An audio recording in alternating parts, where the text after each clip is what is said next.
Fine. Very like with the collar mic and all. So a very warm welcome to all of you.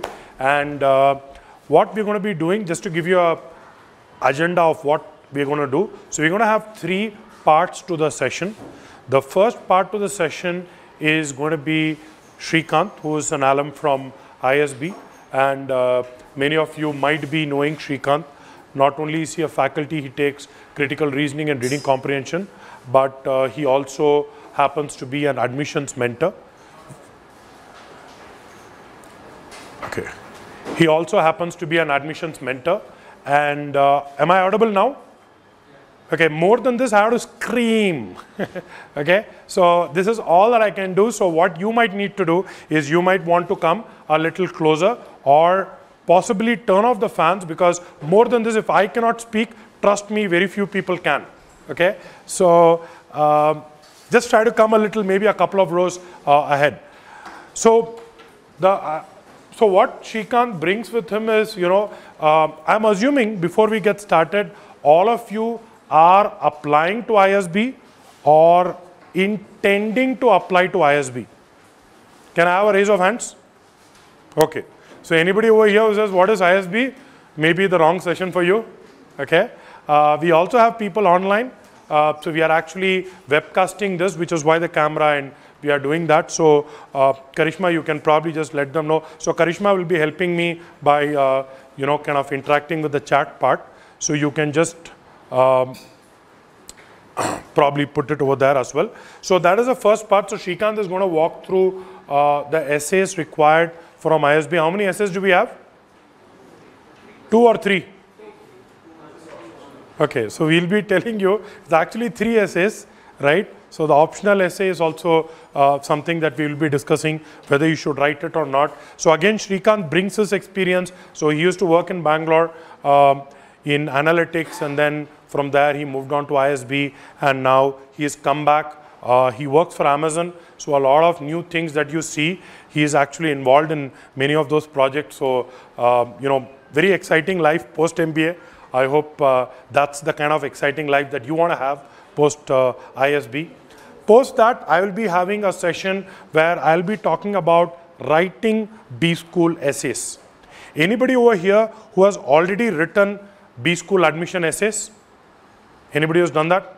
Okay, so you got a couple of you doing that, but for a vast majority of you, can I safely assume that this is the first time that you're going to put pen to paper or your fingers to the keyboard, right? And you start writing. Why you want to do an MBA, right? And the first thing that comes is, my current job doesn't pay me. And the second thing that you see is a visual of your manager. And you say, you know what, this is two, very important pressing reasons for me to do an MBA. But can you tell ISB that these are the reasons you want to do an MBA? No, right? So we have to sound, what are the real reasons, right? What are the reasons that kind of go through it? So we'll be discussing that. When I take my session, I'll be talking about what usually people have, what are the problems, what are the roadblocks, how to write more effectively.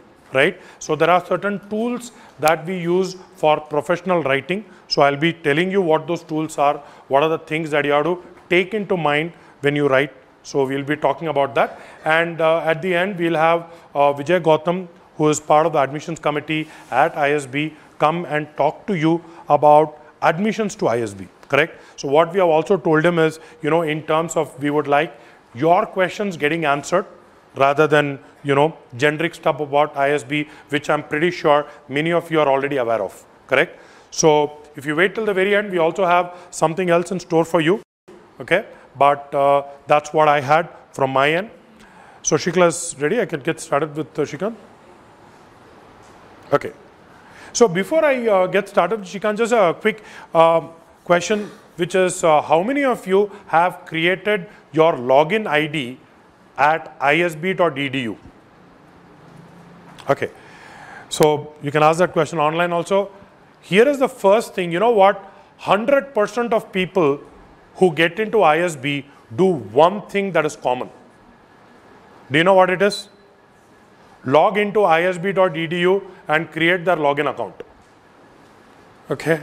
So irrespective of whether you take the GMAT or not, what is important is you start that, because what you'll also realize is that when you log in, those who have logged in perhaps can tell that there are a lot of questions that come in the application form, right? And these are questions that can be a little tedious, things such as your past employment, and I believe they also have a field which says how much you earned in a particular position, correct? So you need to fill out those details. So that itself can consume a lot of time. And what I've seen earlier is students, they don't fill out this detail. They think the only thing that I should do is write the essays. So they keep that space, and then just before the deadline, at about 6 p.m., what are they doing? Frantically entering the application details. So make sure you don't do that. Make sure you go ahead and fill out the login details. All right. So as soon as we have the image of the PPT on the screen, I'm going to give it off to Srikanth, right, Shikla? It should come automatically. Voila. All right. Cool. Srikanth? Oh yeah, Srikanth is here. All right. So just hand it off to you. There you go.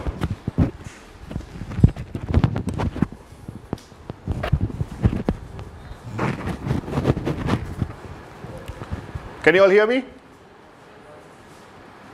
Clearly you can't. Good evening. Good evening. Okay, please speak up, because this is I think the biggest crowd I ever spoken to. Usually my crowd is 15 people, of whom half of them are sitting there. So anyways, so thank you for coming. My name is Srikanth, and I did my MBA from the Indian School of Business, Hyderabad, batch of 2013-2014. So yeah, I can pretty much relate to what all of you are going through. This is the time, this is the season where you start looking very carefully at your life and figure out that, yeah, an MBA is required. So hopefully you've all figured out that the MBA is required from ISB, and that's why you're so interested in going to ISB. First of all, great choice. You will do well if you land up there. Having said that, yes, this is the application season. Arun mentioned, please create your login IDs. Trust me, it's a very, very tedious job. I don't know how many months I spent, not days, months I spent filling up my form. So sincere advice to all of you, if you don't want to do this again and again, do it once, do it right, do it patiently. Okay? So essays. So what's the need of the essays, right? Why do you need an essay? I mean, what is the whole content behind writing essays? Why do you need it, right? And it's very simple. A lot of you are going to, not all of, lot of you, everyone here is going to mention their marks, their work ex, their profiles, their extraordinary achievements, both professionally and personally. You will do everything. The problem is, most of you might end up having very, very similar profiles. Am I right in that assumption? Yeah. You will have very similar profiles. I'm assuming that most of you would be from the IT industry, and that's fine. There's nothing wrong in that. Or most of you would be engineers, like me. That's fine. It's not our fault, right? Having said that, what do we really control? What we really control is how we portray ourselves to ISB, right? And it's all about that. These essays are not meant to keep on telling about what all you have done in your life till now. No, it's not about that. It's much deeper than that. It's about telling ISB who you are, and do you have something special in you, so that they want to meet you, interact with you, and then hopefully offer you that coveted seat at ISB. So this is how you have to approach your essays. And trust me, writing essays is not easy. I think the version that I finally submitted was my 12th or 11th version. I was very sure I didn't want to go to 13. 13 is unlucky. But I started in June and I submitted in September. That much time I took, because I didn't take any guidance. I didn't have guidance. So I had to figure it on my own. And the people whom I asked guidance were asking me back for guidance, because, you know, we're all a bunch of guys very, very frustrated in life, like hota hai. And then we're all writing our GMATs together and applying to ISB together. Happy ending, all of us made it, and nobody is right now cribbing about their lives. So that's the good part. So, which brings me back to the essays, right? Can you have the essays? The first slide, the first slide, the first slide. Okay. So, what are the essays all about? All of you know the 3 essay topics, which we'll discuss in depth. That's not a big deal. We'll go there. What is more important is understanding how are these essays being viewed at ISB with regards to your application. That's far more important, right? So your essays are basically your story using the right language and structure so that it creates a meaningful impact on ISB and the MBA program at ISB. That's it. Okay? This is a one-line summary of what you really need to do with your essays. Make sense? Yeah? See, I need to hear from you guys that mundi hilao ya nahi hilao. Do something. Otherwise, I won't get it. Yeah? Okay. Next. Right. So the first part, your story. Who are you? Right? What's so great about you? What's so unique about you? Or what have you done in your life which others may not have experienced so far? And if you have done that, what did you learn from it? Right? And once you know what you have learned from it, what ISB is looking for is, okay, how do you express that in your application? How does the story come out to us and makes us say, wow, this is a very interesting candidate. I must meet him or meet her and find out more about that person, right? And how do you do this? Use the right language. And that does not mean open the thesaurus. Certainly doesn't mean that. In fact, people who are going to read these essays are people like you only, right? Who know normal English. So what's not required here is flowery English, thesaurus English. No, simple English, simple sentences, crisp language, to the point, expressing exactly who you are and what's the story you have to tell to ISB. And once that is done, once your stories have come out, the message should be loud and clear to ISB that yes, you are right now at the threshold, you are right now at the crossroads of doing an MBA. You have shown all the right intentions, it makes sense, you have the talent, no reason why you should not do an MBA. Right? So that is the structure you have to maintain so that ISB reads your essays and understands that yes, he indeed or she indeed is a worthy candidate. So now what we'll do is go into each of the individual essays. So this is the first one. Can everyone see it? Okay, so the first essay is, if we were to admit just one more candidate to the postgraduate program at ISB, why should it be you? And you realize that this is a very tough essay. It's an exceedingly tough essay because think about the mental model that ISB is asking you to adopt. They're asking you, there's one seat left. There's one seat left. You are in the race. Let's assume there's one more guy in the race, right? And that person, let's say, is as good as you, or let's say marginally better. Highly possible? Highly possible. That guy is as good as you or marginally better. And you are still in the race because the committee thinks you are also good enough. However, one seat. What is your X factor? That's the question. So if anybody tries to use this essay to say, I did one more great project where I saved $200 million for my client, you're gone. You understand what I'm saying? Because then basically you're just repeating your previous work. That's not what I'm looking for. I'm asking you, what is your X factor? What is your USP? Which once I get to know, I must say, wow, I must meet this guy. I must meet this person and find out, really, is he really that awesome? Now, what should that quality be? I don't know. You have to figure it out. That's the hard part, right? That's the hard part. So this is the point, right? It's not about your grades. It's not about 730 laya tha main. Let me repeat again, main 730 laya tha. No, it's not about that. Okay? It's not about ki, I did my engineering from NIT or IIT. Let me repeat again, I did my engineering from IIT and IIT. So that they remember, he is an engineer. Very good, very good. No, this is not what this is about, right? This is not what about you did in your company. No, this is far deeper. Who are you as a person, right? If I'm allowed to share, and some of you already know my story, because this essay comes every time. This essay comes every time. It came in my time also. And the same question was asked to me.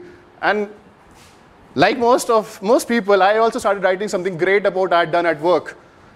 The good thing was I was smart enough to send it to 15 people for review. And all of them shot it down and they said, no, this is not the essay. Think something much deeper than that. And I'll tell you my story, but you dare not use it. You dare not use it, right?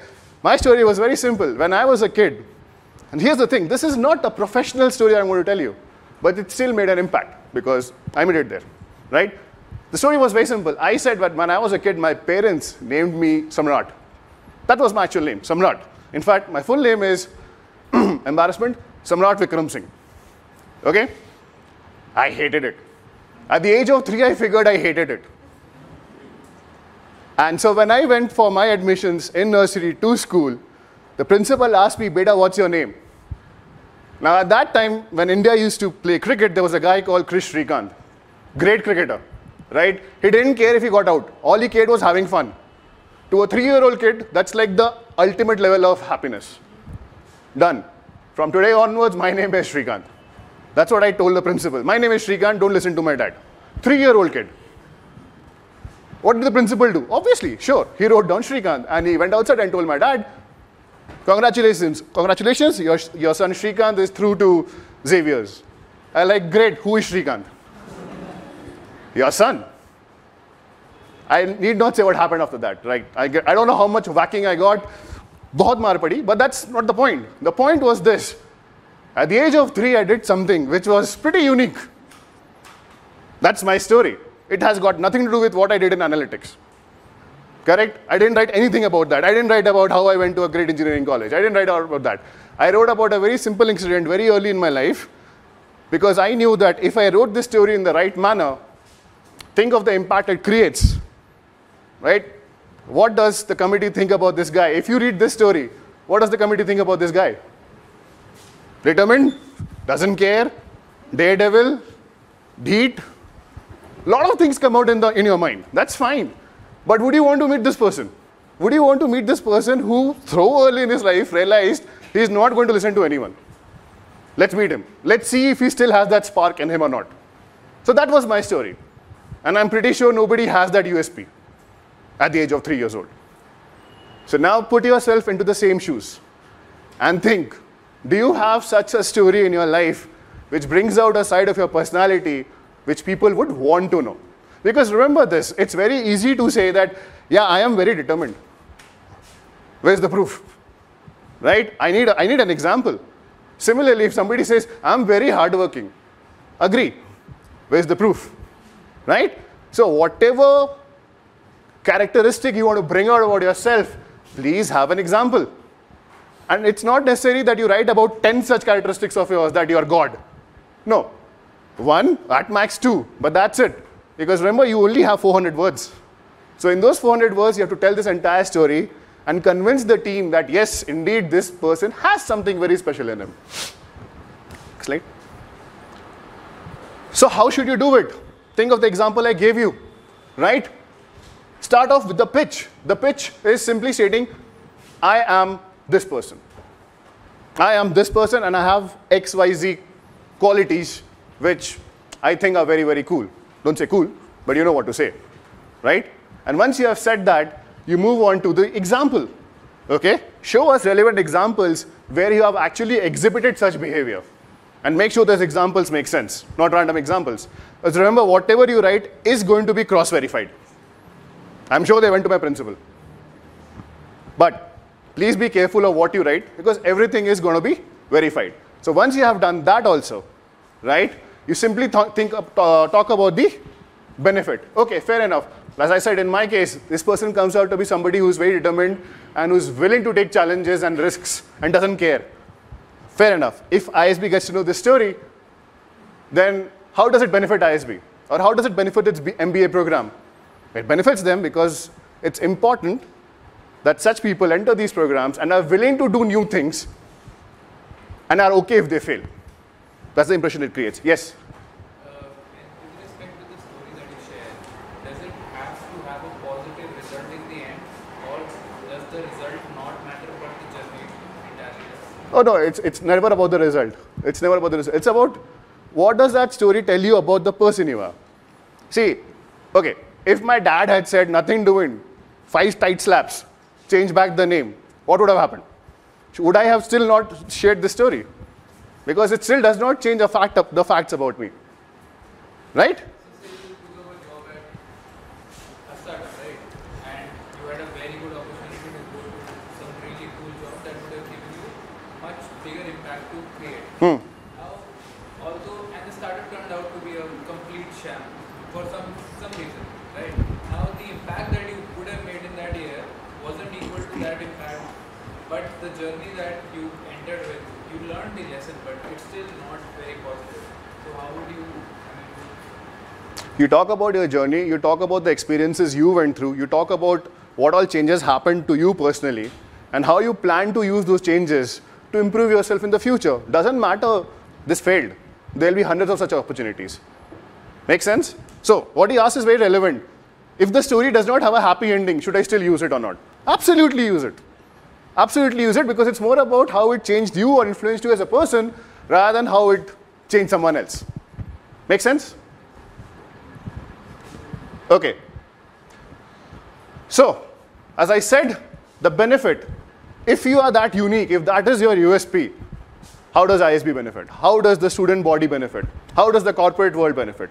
Those are the questions that they will want to know. And all these points need to come out within 400 words, which basically should be able to convince you that you cannot use a lot of great USPs about yourself. Maximum 2, preferably 1. I mean, that's my recommendation. Ultimately, it's up to you on how you really put in together your words. Okay. Again, a standard essay that comes every year. What are your short-term and your long-term goals? Right? Let's be very honest. How many of you really know that? One person knows it because of events that happened in his life. But others, not really. I mean, for us, the deal is very simple. The grass is greener on the other side. It's a very simple philosophy. We all of us are hanging on to it. That's why we're doing this MBA. Fair enough. However, you still need to write this essay. You can't tell them कि मैं बाद में बता दूंगा. Doesn't work that way. You still have to write something and convince them that yes, indeed, you are serious about going to ISB and doing an MBA. So, the question is simple. What's your short-term goal? What's your long-term goal? And how does ISB help you do whatever you want to do? And it's a very fixed template kind of an answer, right? Usually your short-term goal should be something that you should be aware of, right? It should be something that is kind of set in your minds. And it should be very, very objective in nature. You cannot keep it vague that short-term goal, which means in 3 to 5 years, I see myself entering the finance industry. What? That doesn't help me at all, right? Short-term goals need to be very, very precise. Like you can specifically say, well, given my current interest levels and the skills that I've acquired till now, I think within a couple of years or 3-4 years, I would want to see myself as a, I don't know, derivatives analyst in a financial firm, something like that. And that's being very, very precise that, yeah, you know exactly short term what do you want to do, right? The more difficult question is the long term. Where do you see yourself in 10 years from now? How will I know? Nobody knows. Nobody knows. In fact, this is the one question where you're supposed to be a little bit vague. Because if you are damn sure where you're going to be 10 years from now, there's something psychic about you. Seriously. Like, think for example, 10 years ago, if somebody asked me, Shrikant, what do you want to do in your life? Earn money. Good. Which industry? No idea. Why? Why? I don't know. And that's the truth. Look at what I do right now. I work in a company which started in India 3 years ago. How was I supposed to know that 10 years ago? No. Right? So you have to think in the same angle. It's perfectly fine if you are vague about it. That, yeah, I don't know. Long-term goals, maybe looking at the current trends, it seems e-commerce is doing well. Maybe I want to do retail. Some retail. That's fine. Marketing karunga, kuch karunga. That's fine. You are allowed to be vague there. Right? Makes sense? Short-term goals, yes. You know the industry will not overnight change. It will be what it is in the next 3-4 years. It is not really going to change. 10 years, I don't know. So you need to be directionally correct, and that's all that's important when you talk about your long-term plans. The second part of this question is, fair enough, now that you have told us what you want to do, short-term and long-term, why ISB? What are we going to offer you? So what are we going to offer you that's going to help you out? Next slide. So let's talk about this, right? As I said, you start off being very objective in nature because the first question is, what's your short-term plan? You discuss that. After that, you talk about your long-term plans. What's your long-term plans? And just remember, just keep this thing in mind that be realistic. Like suppose if suppose you are a engineer right now, a software engineer right now, and you say my short-term goal is to become a brand manager in an FMCG company, which is a great goal to have, right? It's difficult for the admission committee to digest that. Because where are the skill sets? Like, what do you expect? 1 year of ISB, you will be like God level. No, right? You need to have some basic skill sets already inside, inhibited with you, which will help you get there, right? So it makes perfect sense to actually talk of a short-term goal, which kind of ties in with your already available skill sets. So for example, if you are a software engineer right now, it makes perfect sense to say that, well, short-term, I think I would want to enter the mobile wallets industry as a product manager. And that's a perfectly legitimate goal because it ties in with your tech skills and also ties in with your maybe interest in e-commerce. I don't know. But then the link is made. Is it necessary that whatever you write in your essay, ultimately you must implement it in real life? Maybe, or may not be. I don't know. But all I'm saying is when you write this, at least make sense out of it. Right? That's the idea, and that's the way you have to think about this part. The middle part. So you start about your goals and the basic skill sets you have that will help you go there. But the middle part now talks about, okay, if you already have the skills to be a product manager in a mobile wallet company, what's stopping you? Just go and become one. That's the next question in somebody's head. And that's where you say that, and that's where an MBA comes into the picture. Because there are a lot of aspects about becoming a product manager in a mobile wallet company that require skills that currently I don't possess. And be specific. What are those skills? And how will you get it? Through an MBA. How? Interaction with other students, learnings from your teachers, right? You doing all the wonderful projects, taking up all the various internships, all the seminars, all the industry experts will come down and talk to you, right? All these opportunities will come your way, and that exactly is going to tell you what is needed for you to, what's the bridge for you in terms of opportunities that are required for you to go from a software engineer to a product manager.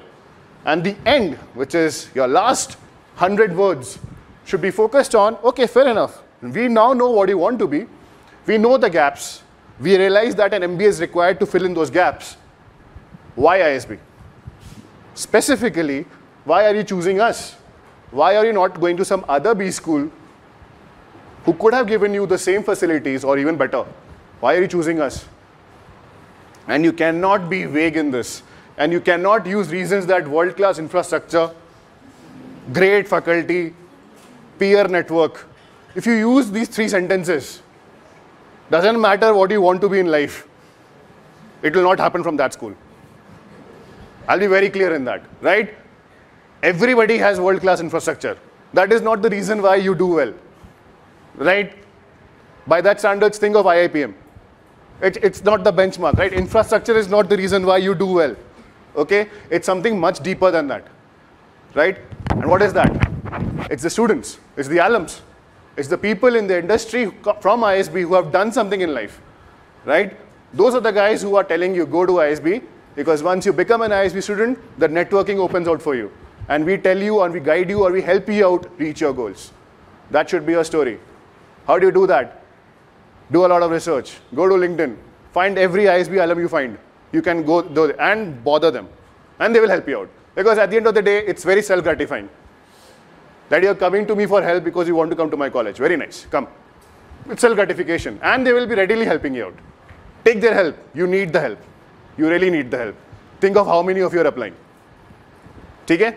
So that is essay number 2. And the last essay, right? As some people were saying, it's optional. It is optional, but it is not optional if you are a reapplicant. Is there any reapplicant here? Okay. Couple of people here are re-applicants. So you definitely have to write this. For others, it's a choice whether you want to write it or not. What is this essay all about? It's saying that, okay, great. We know everything about you.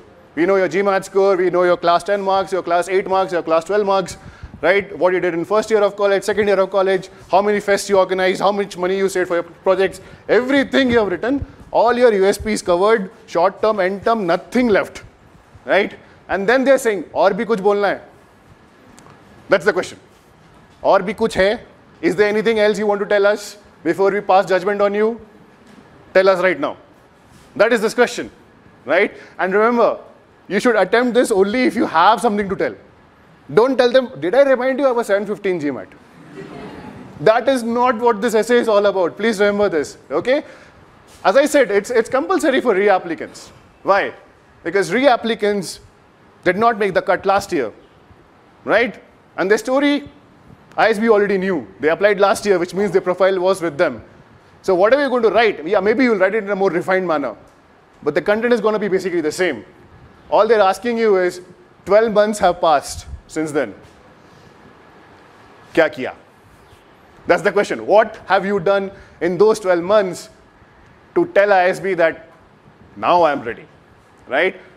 And if you guys have, you must have gotten some feedback also that this is the area of improvement we are expecting from you.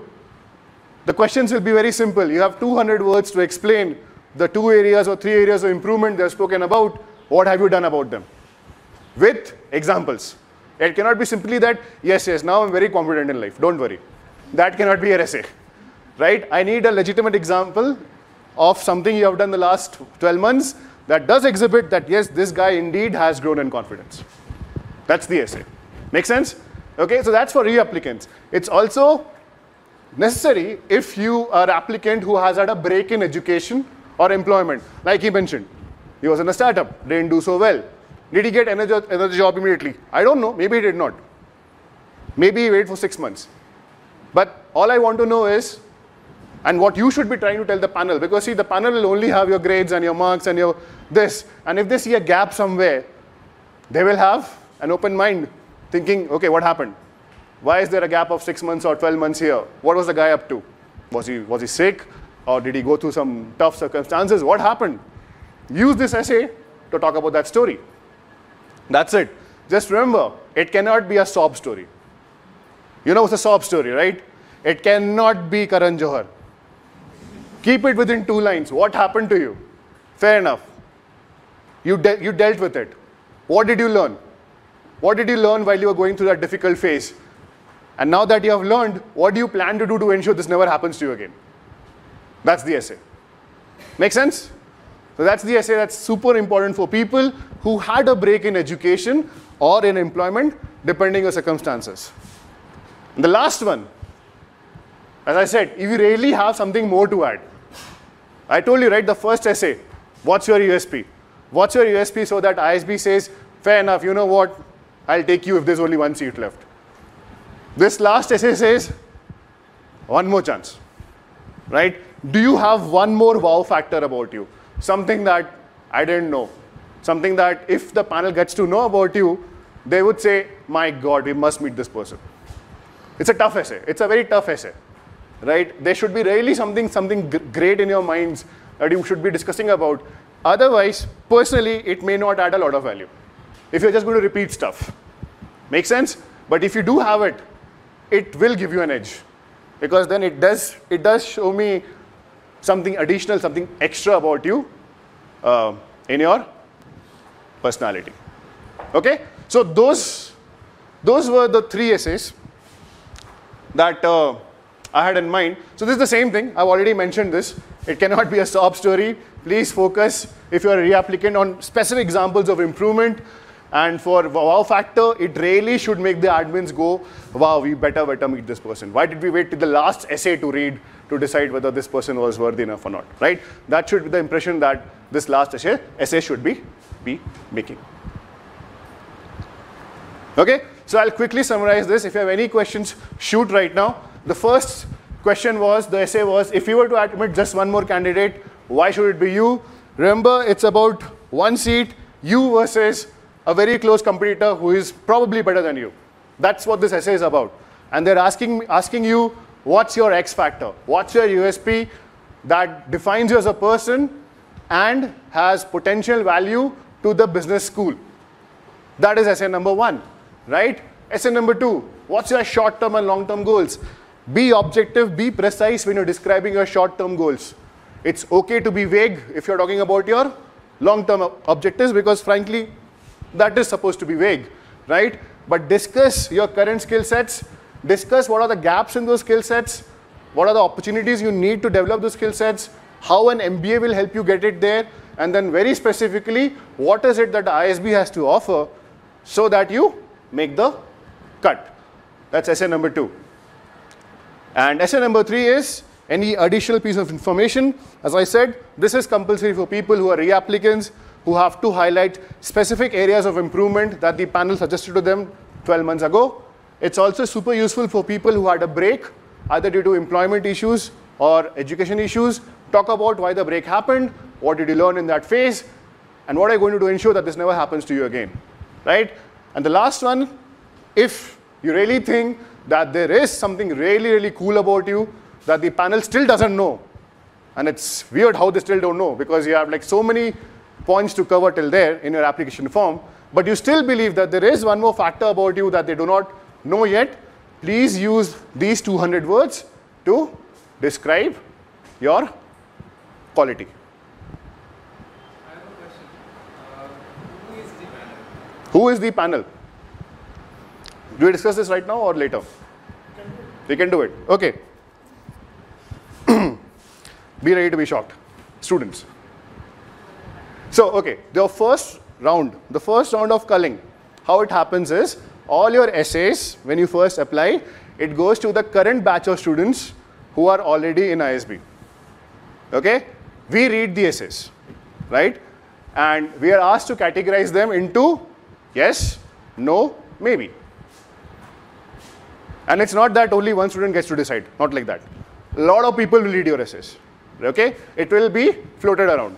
Ultimately, a consensus will be made. You're still not out of the process, don't worry. It's not that, arey, that guy knew me. That's why, doesn't work that way. Okay, that won't happen.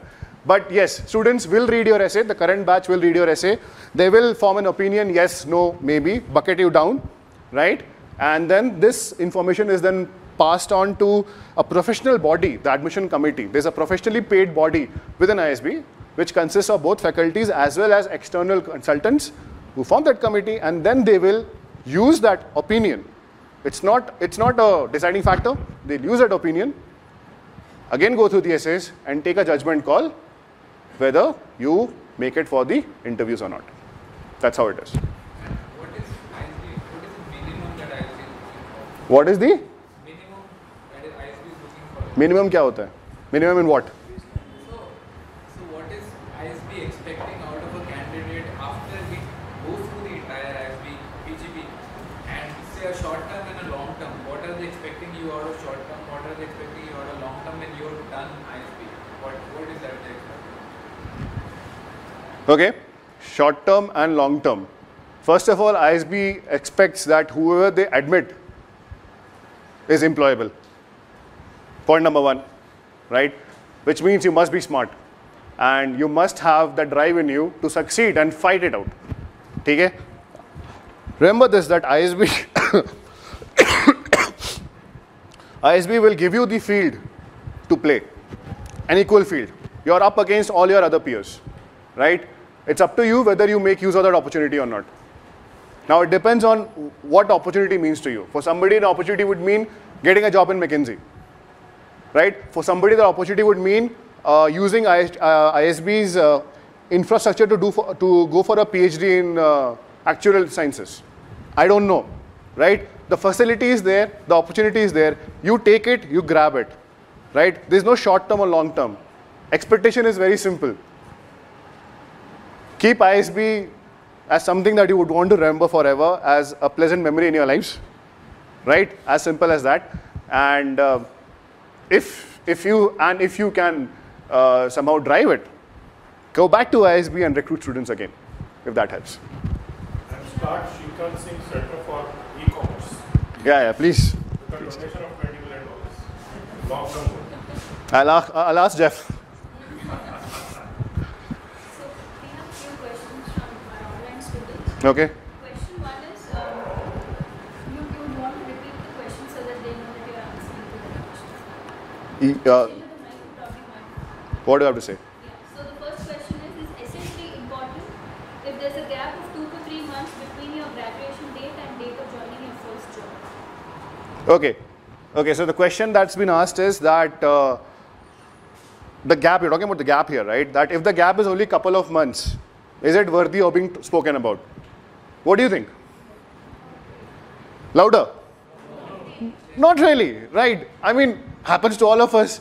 How many of you joined the day after you graduate? And if you do, what's wrong with you? Who does that? Even after MBA, I told him I was 2 months minimum. I'm off. I'm not coming. So it's very simple. No. So the question that was asked is, do you have to write about if this is a 2-3 month gap? Absolutely not. Unless you want to like really waste your time writing something. Otherwise, it's not required. No. Okay, question 2 is from Swapnil. He asks if there's something extra that's not covered in the other 2 essays. It's not a wow factor, but it's a decent thing to mention. Should we still go ahead and take the risk of writing essay? See, there is no negative marking here. Right? Ki nahi, maza nahi aaya, negative. He's free to write. However, at the same time, it should not come across that the guy is, if it's something new, there's nothing wrong in discussing it. But if you have already discussed this, and again you're just reiterating it in the 3rd essay, that's not a good thing. But you should leave it up to the panel to decide whether whatever new thing you're writing, and that's the critical part, it should be new, something that has not yet been discussed. Let the panel decide whether it is decent or wow. Let them decide. Last question. How can a career switch, someone who's already switched and not looking for a post-MBA switch, be defined? She's already made her career switch now. Okay. She knows what she wants to do, but post-MBA she continues to be in this line. She wants to know how she can show that initial judgment of choosing careers in her essays, that right thing to do. I'm still not understanding the question here. So let me put it this way. There's a person who made a switch pre-MBA and is now very happy with that role and now wants to continue that in that role. Okay, so the first question I'll ask is, why do they want to do an MBA? I mean, are they clear on that part? And maybe sometimes people want to do an MBA because some companies encourage them that, like GE does, right? That do an MBA, come back, join us, and because you have that additional degree behind your backs, we will consider you for senior leadership positions. And that's nothing, there's absolutely nothing wrong in that. Yeah? So maybe if that is her objective, she can obviously use that as a story. I'm pretty happy in my line. I want to get some more exposure. Maybe meet people, not necessarily of my industry, but maybe my domain in my B school, learn from them, understand the best practices, come back to my company where I'm already there, and continue delivering. That's the simple answer. But yeah. Last question. Should we write about personal tragedies and how the learning from that was applied in professional life? Okay. As long as it doesn't turn out to be a sob story. It's the same answer that I'll give, right? This cannot be a story that, yeah man, I mean, you don't have no idea what all I went through in life. Nobody wants to hear that, right? But it's perfectly fine that if something really, really tragic happened to you and you feel comfortable sharing it with the public, go ahead and do it, but please keep it short within a couple of lines. Focus more on how that incident transformed you as a person and motivated you to do whatever you wanted to do. That should be the essay. It should not go beyond that. We should not talk about how it affected you, your parents, your friends, your relatives, your neighbors, Sharmaji, everyone. No, that should not be the story. Okay? Be very clear on that. Okay? Can I reject the candidate only because of their gaps? No. Okay, sorry. So the question was, it was such an easy question for me to answer, sorry. So the question was, Can ISB reject a candidate solely on the basis of a gap in his education or employment? No. There is no other debates about it, so don't even think about that. If the panel gives a yes, so maybe is it going to be entire essay? No. Or is it the candidate as a whole? The application as a whole. But the essays are given a huge weightage, just to be very clear. What I'm driving at is basically, do the panel consider doing all the 3 essays, or is it written separately where they do not know who the candidate is? We have no idea who the candidate is. So as I said, students are, so the thing is this, ISB has a student body which is called the, and they work under the admissions team, right, which is led by a dean.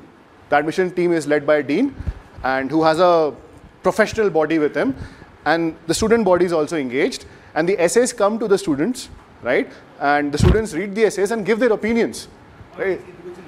Yeah, I mean on the entire this, right? What do you think about this candidate? See, each essay is bringing out one side of your story, right? So basically we're giving an opinion, but again, it's just an opinion, and it's not that one guy gets to do, one essay goes to only one guy, right? One essay will go to as many people who want to view that, who are a part of that team, right? Because you get to see the profiles. And typically people tend to pick up profiles from their domain, right? So if somebody is applying to, so when I was a part of this team, I was not picking up any essays from people who were coming from a tech background because I was not a tech guy, right? My domain was retail and analytics. So I was picking up people from that industry and reading them. Now it depends how many students at that point of time have that background, who are reading it. But again, it's not the deciding factor. It's just an opinion being formed, which is then being shared with the actual professional body who is evaluating your essays. It's a 3-part question. How much does poor past academic performance weigh you down? How much does poor past? Poor past academic performance weigh you down? Okay. Should I mention it and explain it? If I should, where should I? When? This is all 3 questions, right? Yeah, that's all. Repeat the question. Yeah. Actually, repeat. So what he said is, so you had 3 questions. Say I have a low GPA. That's okay, all of us have. Let's hope so. Yeah, trust me. So that is obviously a negative factor on your resume, right? How much will it affect you in terms of admission to ISB? And should I explain it? Should I explain why that happened? And obviously, if I'm a hardworking person, ideally it shouldn't happen because I picked the field. I'm a hardworking person. Why did I fail it, right? But should I explain it? And if I should, then what is the ideal place to explain it? Where should I? Okay. Ideally, I would never want to explain my grades to anyone. Yeah, why would you, right? But again, it depends on how bad were your grades. Like, fail hue the, right? If you have not failed, you're fine. Like, let me just put this very clear, right? You're an engineer, right? Yeah, you're fine. You're fine, dude. You're fine, right? I mean, it's totally. But the thing is this: I would rather want to focus on this part of your story that I have poor grades only if you have nothing else to talk about. Okay, let me put this way. Yes, if it's abysmal, and let me say that if abysmal is, पता नहीं, मेरे college में 5 was failure. So अगर तू 5.1 हो गया? अच्छा, ठीक है. So then maybe you would want to explain कि why was I doing so badly, right? And please don't say कि, you know what I'm going to say. Don't say all those things, right? Say that, yeah, you lost focus and blah, blah, blah. But again, really, I don't think you should be talking about it unless and until there is nothing else substantial to talk about. Because remember this, all of us have had poor grades in our schools or in colleges. That's fine. What is far more important is this. What did you do after that, right? And if you have like 2, 3 or 4 years of work ex, you have had chances to show that you have matured beyond those details. And the panel will see that. Right? So if you yourself know that yes, you have done it and it reflects in your professional achievements, don't worry about it.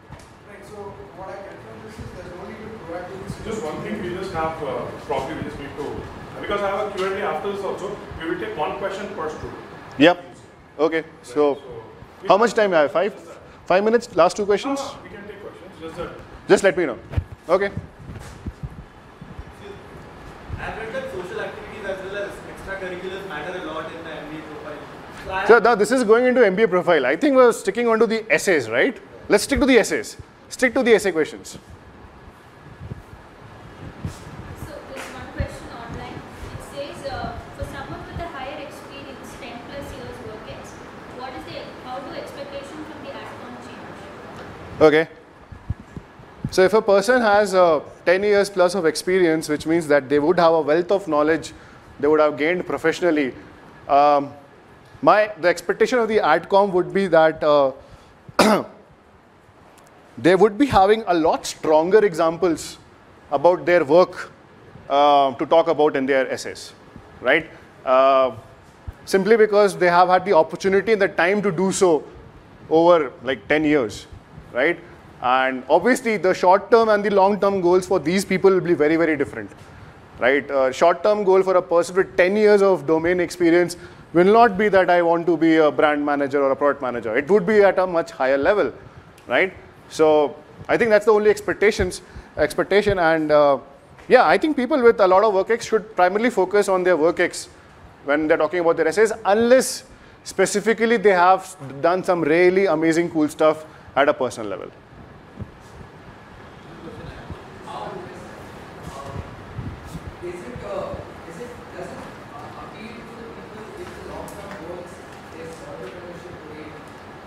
Is it?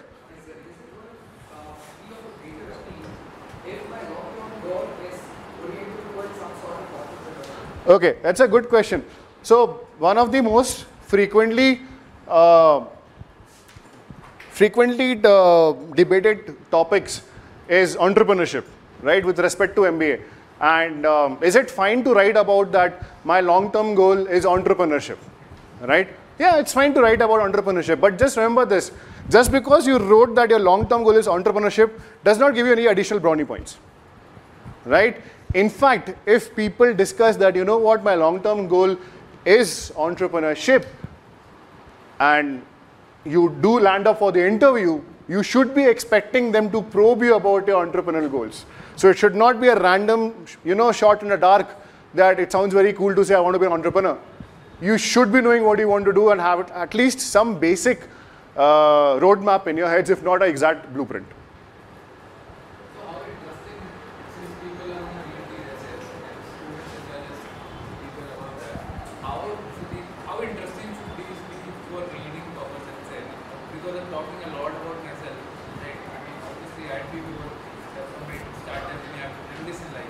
So how interesting, funny, witty should it be so that the other person, and does it make any difference? Okay, good question. So the question is that how interesting or funny or witty or humorous should my essays be so that they create an impact, or does it even make an impact? That is the question he's asking, correct? Okay. Everybody likes humor. There's nothing wrong in that, right? But just be aware that you're writing to a professional organization for something very, very serious, right? If you want to write something funny, just make sure that you are not touching any raw nerves. Maybe you want to write something that's funny to you. It may not be funny to someone else from a religious perspective or I don't know, some point of view. You don't know how our country is right now, right? Why would you even want to go there? So that is my opinion. Keep it business-like, keep it professional, because you never know. You might think that these words are absolutely fine. Like for example, I'm telling you, yeah, it's cool. Now, there's nothing wrong in the word cool. Use it in an essay. For a B-School application, it may not be termed so nicely, right? However, if it's a funny incident that you want to talk about that displays certain nature of your personality, that's totally fine. That's totally fine, right? That suppose your X factor is you're a stand-up comic. There's nothing great. There's nothing wrong in that. That's an absolutely great story, because what does it tell about you? Great sense of humor, presence of mind, and can speak in public. Okay, I would want to meet such people, definitely, right? So if there's a funny story you want to talk about, absolutely. Do I have to use fun and humor every time? Keep it. I think I'll answer that question when I get Yeah. The next session is also about that only, yes. So it's 5 o'clock, so I'll just probably take and then we'll have a Q&A towards the end. Yeah. So we'll answer all questions, right? Just that we want to kind of stick to the... She had one last question. Let's just finish that. Sure. Yeah, great. Go ahead. Go ahead.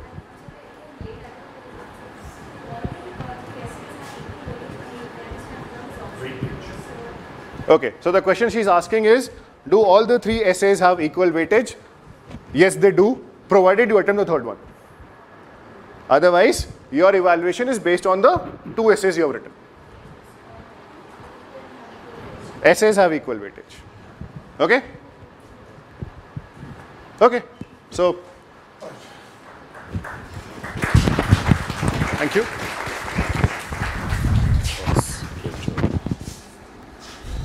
All right.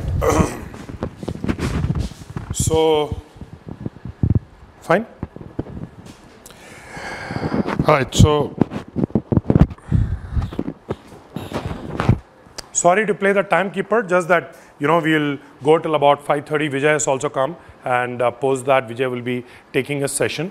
So, just to kind of before I get into writing, talking about creating compelling essays.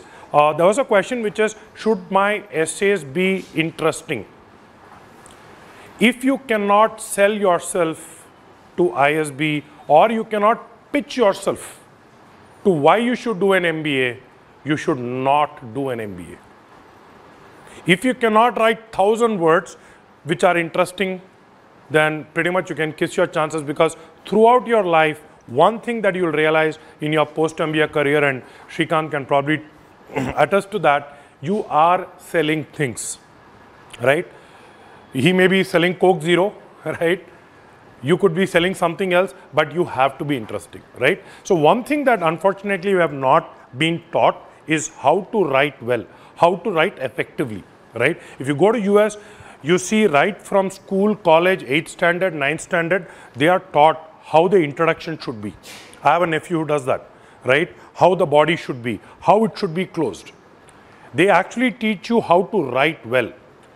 I remember the last essay I wrote was autobiography of a rupee coin or something in 8th standard. Do you remember all these crappy things we used to write? And the longer the better, more marks.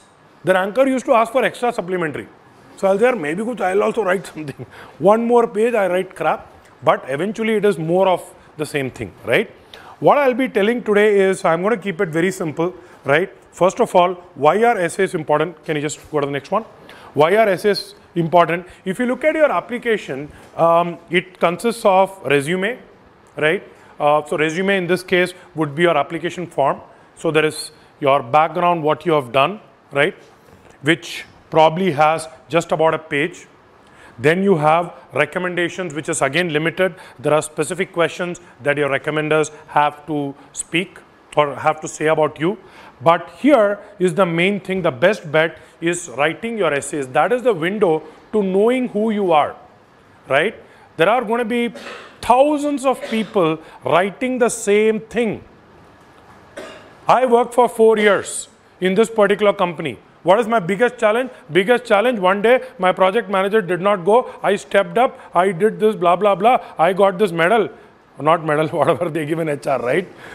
They don't give you a medal of bravery or something. They give you like a certificate. So I got this certificate and, that's why I should get into ISB, right? So think about it. The way I look at it is ISB is looking at 900 best people that it can take every year, right? So the competition is not so much with, it's with others, and everyone else is saying the same things. So how is it that you can tell your stories, in a better way? That's what I'm trying to do. So there are 2 components of my session. Go on to the next one. So the first component is going to be 5 mistakes to avoid in your ISB essays. Okay, what are the 5 things? And this is again based on my experience of many years of working with candidates on their application essays, helping them, mentoring them. And a lot of times, we come across stories, we come across, various things that they could write. But when it comes to writing, these are the mistakes. First one, just read it and tell me if you are okay with this. Srikanth did mention about this, but one of the reasons why I want to pursue an MBA at this time is that I'm looking for a career change. You know what is the subtext? I can't I cannot tolerate my boss any longer. Okay? I want to enter the world of finance, subtext, because I heard it pays a lot. As I feel I'm best suited because I want to earn maximum, right? I want to join ISB because it has a great reputation internationally. And world-class infrastructure here, excellent. I've seen all the videos on YouTube. And excellent faculty and diverse classroom, all of which will hone me, help me hone my skills and enhance my knowledge. Can you tell me what is the problem? What's the problem? Very generic, very vague. That is the problem with this. Every sentence that you write should be a sentence that is unique to you. Here is a litmus test. After you have written 400 plus 300 plus 200, right? 400 for the first essay, 300 for the second, 700 plus 200 for the third. After writing 900 words, I should be able to look at it. I mean, anybody should be able to look at it and say, is this sentence something anybody else could have said? Right? And this comes in many forms. This is a very obvious way. The other thing that people do is they give gyan. Right? So the first essay is, why should anybody choose you? You know, they start with this. Every human is unique. Sure, right? But what is it about you that you're telling them? Correct? And 900 words you realize is very, very valuable real estate. So the takeaway, do not say anything that anyone else can say. Tell me something just you and only you can say. All right? Next one. Shikla, I'll just be pointing like this. You can just keep to the next one. So get to the next one. Yeah. So look at it. In fact, one more. Yeah, look at it. My current role is that of an IT business analyst at Company X, and this role involves providing decommissioning solutions to a global energy major. These solutions help the client redefine their IT landscape by effectively replacing and decommissioning applications which are currently in use. An MBA will help me understand the broader aspects with respect to the fundamental areas of core business that would not only help me transition to a strategic consultant, but also help me gain an integrated view about the implications of the various business actions and decisions, envision my goals, and help me establish a firm grounding in the industry with respect to the relevance of my skills. Can you tell me what is the problem? Sorry? Awkward and wordy.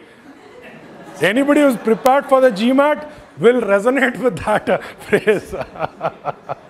But the problem here is, it is too very technical, and it is using management jargon. See, here is the deal. This is again, you know, stuff that could be very specific. And by the way, these are all examples we are picking from the first draft of essays that we have received, that the ones that we have worked on, right? So these are the common mistakes. That's how we kind of get to know. Now, the other problem with this is, it is not giving me a feeling that a person has written it. You know, I don't see a human touch to it. I don't see that, you know, a person has written about what he has done. It looks more like he went to his job description, copy pasted that line, right? A lot of people do that. Tell me what you do, copy paste from job description, correct? So that's one thing that you need to assume, that the reader does not assume people will know NAV, right? So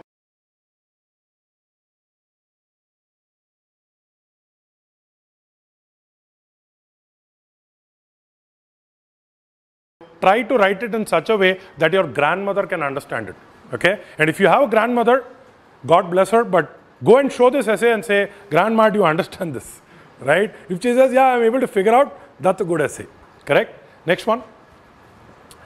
Let's look at the third one. I was a school prefect consecutively from classes 9 to 12.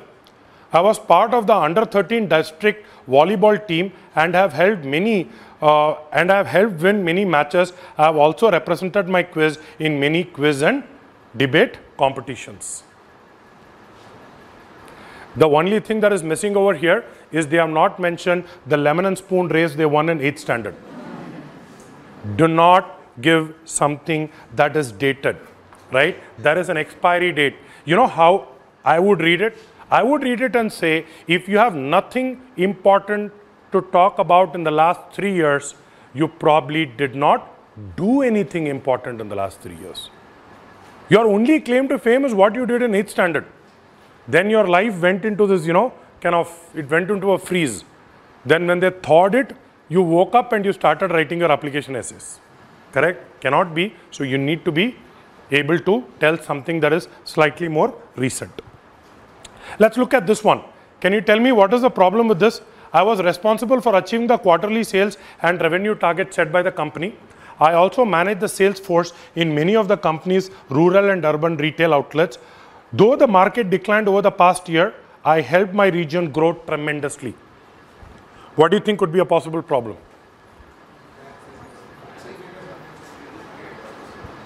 It is unsubstantiated, which means there is no specific thing that I get to know after reading this, right? If I were to go to the, this is actually means go to the next slide, okay? Because I've been doing like this. Not quantifying your achievements is mistake number 4, correct? So you need to make sure that you substantiate, you give numbers, right? So if you were to look at this, I was responsible for achieving annual revenues for 0.8 million US dollars. Does that give me a number? Does that give me a quantity, right? So don't worry, So you're thinking, yeah, how much is 5 crores? 5 crores is not much. It is what it is, right? 5 crores can be a huge amount, and exceeded this target for 3 consecutive years from 2008 to 2010. I also managed a 270 plus member strong sales force across 120 plus urban and retail outlets. Though the market declined by 1% over the past year, I delivered a regional growth of 4%. You are being very specific with regards to what you have done. It gives a very clear idea to the person reading it as to what you have done, right?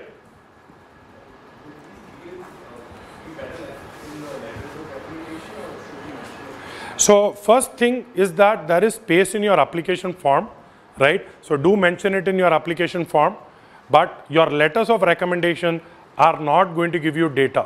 Your boss is not going to give you data. So data is something that you have to provide, and it is better to provide it in the essays by giving them a sense of what you have done, correct? So it has to be in the essays. And the last one with regards to this, recently we had to make a tremendous number of updates to our content for a client that required it yesterday. No amount of motivation was able to convince the team that we could do it. I stretched my office hours from 9 a.m. to 4 a.m. in the next day. Within 3 days, most of the team joined me in the endeavor, and we are able to finish the project's updates in no time. Can you tell me what is the potential problem with this paragraph?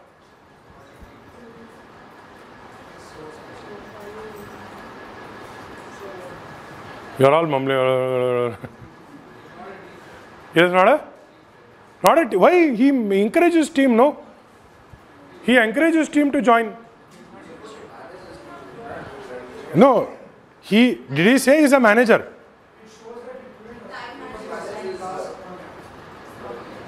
You know what is happening? Okay, any other perspectives?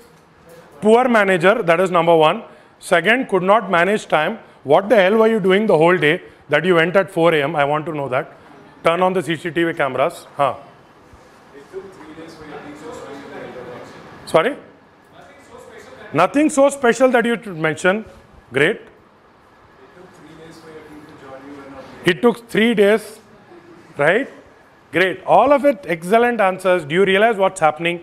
You are leaving it for people's interpretation. People could interpret it positively. People could also interpret it negatively.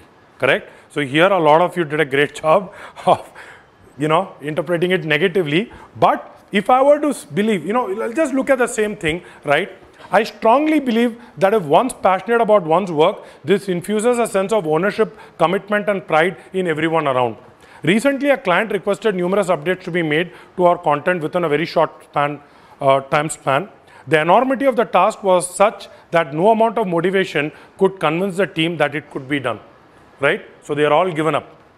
However, I started working 19-hour days on the project. Seeing my commitment, my team joined me within 3 days and we completed the project on time. What does this do? It goes back and it tells that if you are passionate about it, you can clearly make other people also feel enthusiastic about what you're doing. Now, does it make sense? Right? So, a lot of times what happens is in India, we tend to assume that people will connect the dots, and that's really the Indian way of speaking, right? So, we are very contextual in our information. Like if you were to come to my house and you didn't turn up, you will say, oh, my uncle came yesterday. And being an Indian, I will understand. I say, yeah, your uncle came yesterday. Therefore, your plans got changed. Therefore, you could not come. See, this extra connection I am able to make, right? But when you write, don't assume that the person reading it will be able to connect the dots in the same way. You need to spell it out. All right? Any questions on this? Yeah.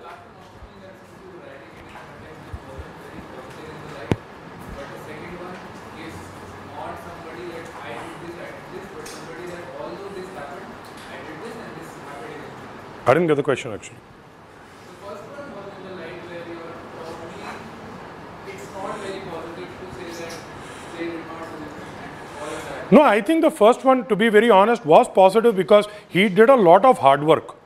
And looking at it, others joined him.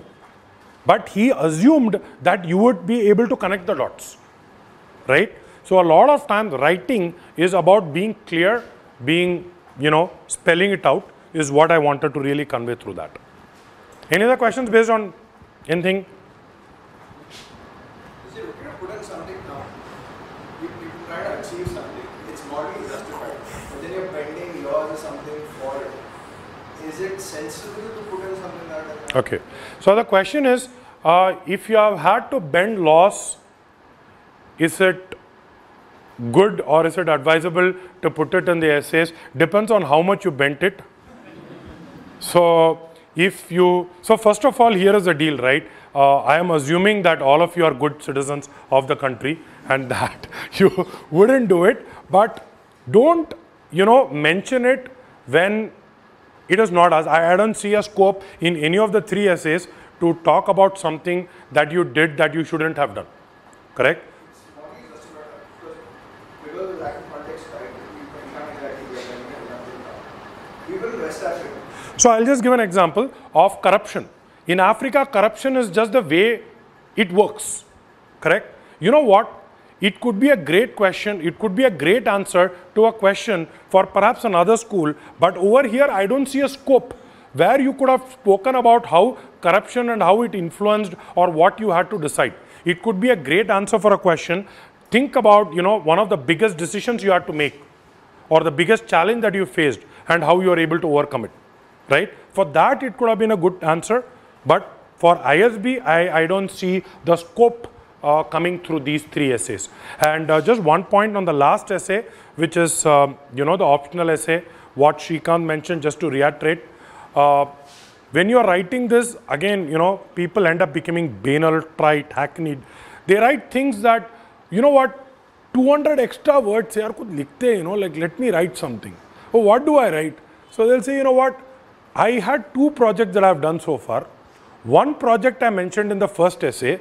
Second project, what do I do? Write it over here. I would like to tell one more project that I did at work, right? So the thing is, if someone were to read it, goes back to what I said, it does not make you interesting, okay? They're going to be like, this guy doesn't interest me. That is a bigger problem rather than whether I'm able to utilize those 200 words or not, right? All right. Now let's look at the second part of what I wanted to say, which is 5 questions that I have. So, especially we are looking at a lot of schools. ISB also has a deadline. What is that deadline? 15th of October. And one thing I told you before we started, what is the first thing that you need to do? Log into isb.edu, create your login. Once you log in, you will realize that there are a lot of questions that you need to fill.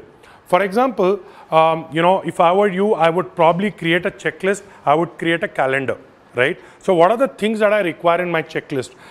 Researching about the school, correct? So this is a great time. You have about 6 weeks left. In fact, the very fact that you have come here today tells me that you are already into this process of researching the schools, right? You are researching about ISB. The second thing that you need to do is start writing your application essays, right? As the Nike ad says, just do it, right? You have to open that Word document, copy that question there, and write the first word, right? So there is really no escaping that. So write the application essays, then make sure, as I said, fill out the application form. The application form would also have a recommender's name that you need to fill out. Question that a lot of people have is, does my recommender need to write a letter and post it? No.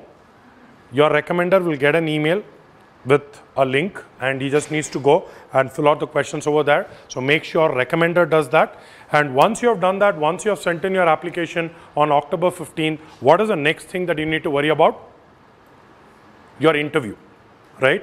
A lot of what you're going to be writing in your essays will come back in your interview. So I'll just give an example, right? How people end up writing things that they should not write, but they feel, let me embellish it a little. You know what I'm saying, right? Thoda bahut I'll just add, make me look a little more interesting.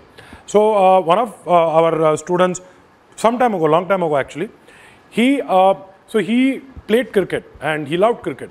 But he said, if I write cricket, everybody says, yaar, another guy who likes cricket, what's the big deal?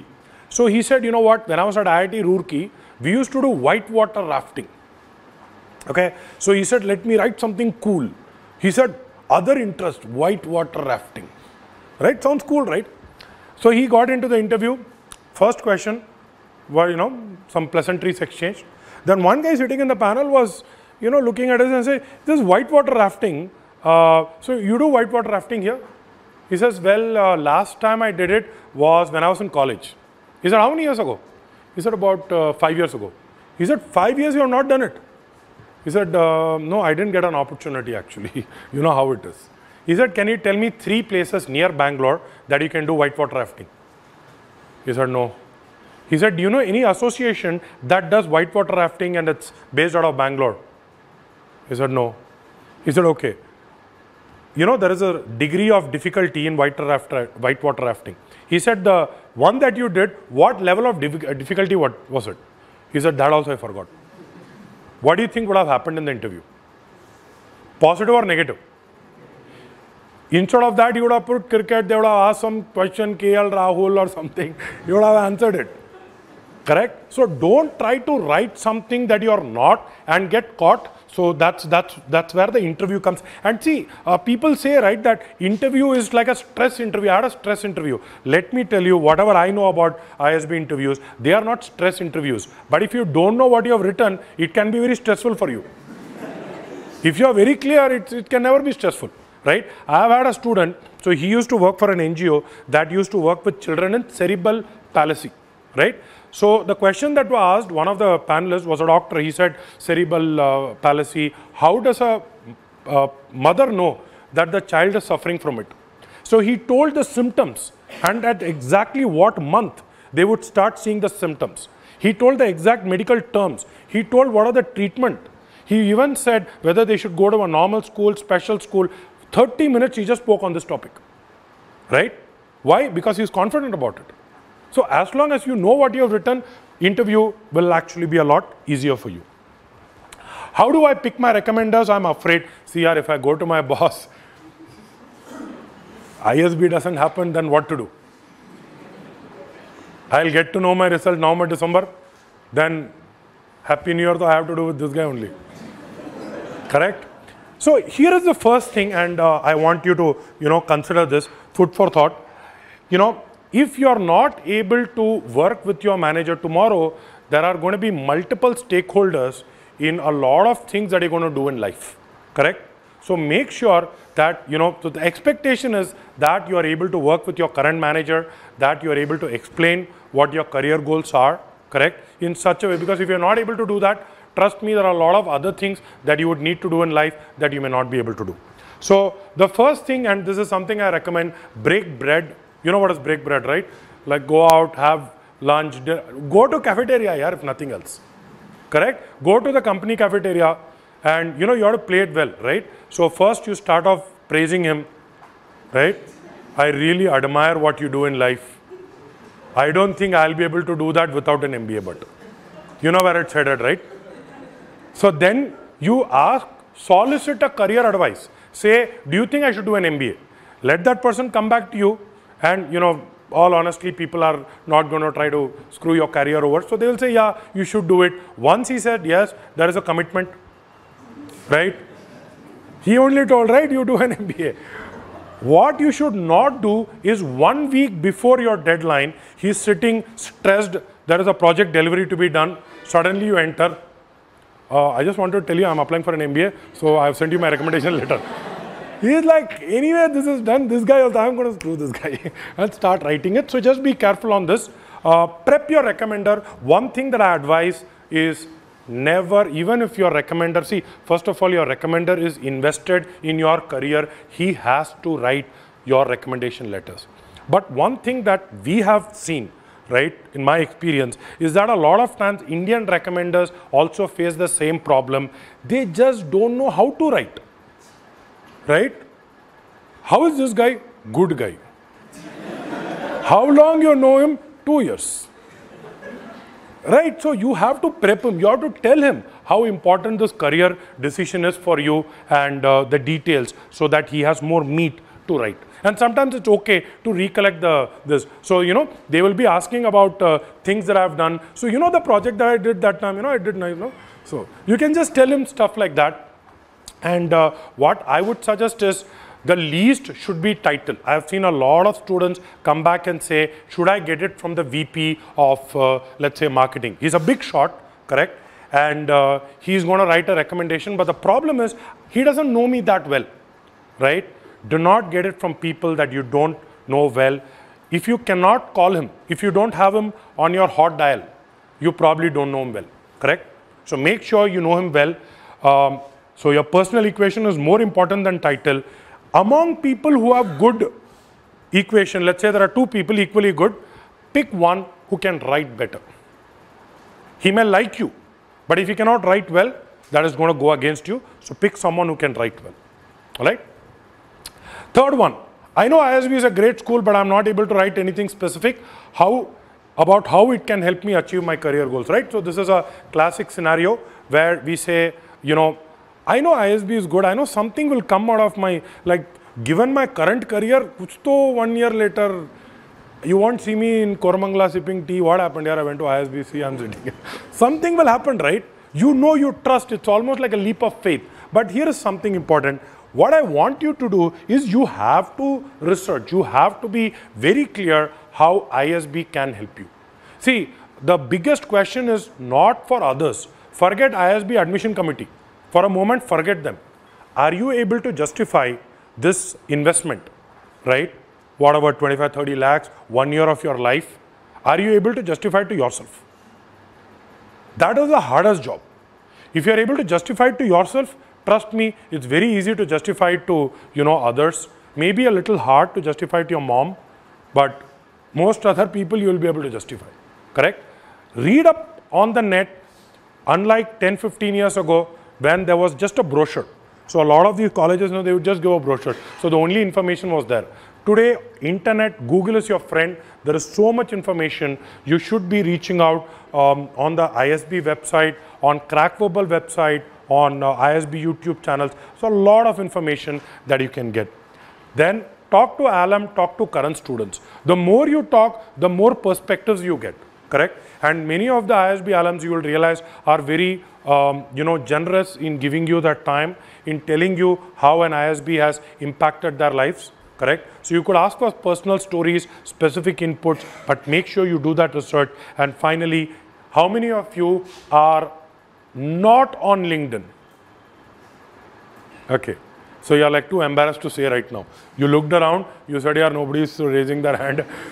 When I say you're on LinkedIn, doesn't mean that you have that egghead photo which says working at something, right? It should be a very well filled out LinkedIn profile. So make sure you fill out your LinkedIn profile. Use LinkedIn, look at people who have graduated with similar experience as you have, see what they are doing now. Someone who graduated in 2013, 2014, it's very important that you are realistic about your post-MBA career path. right?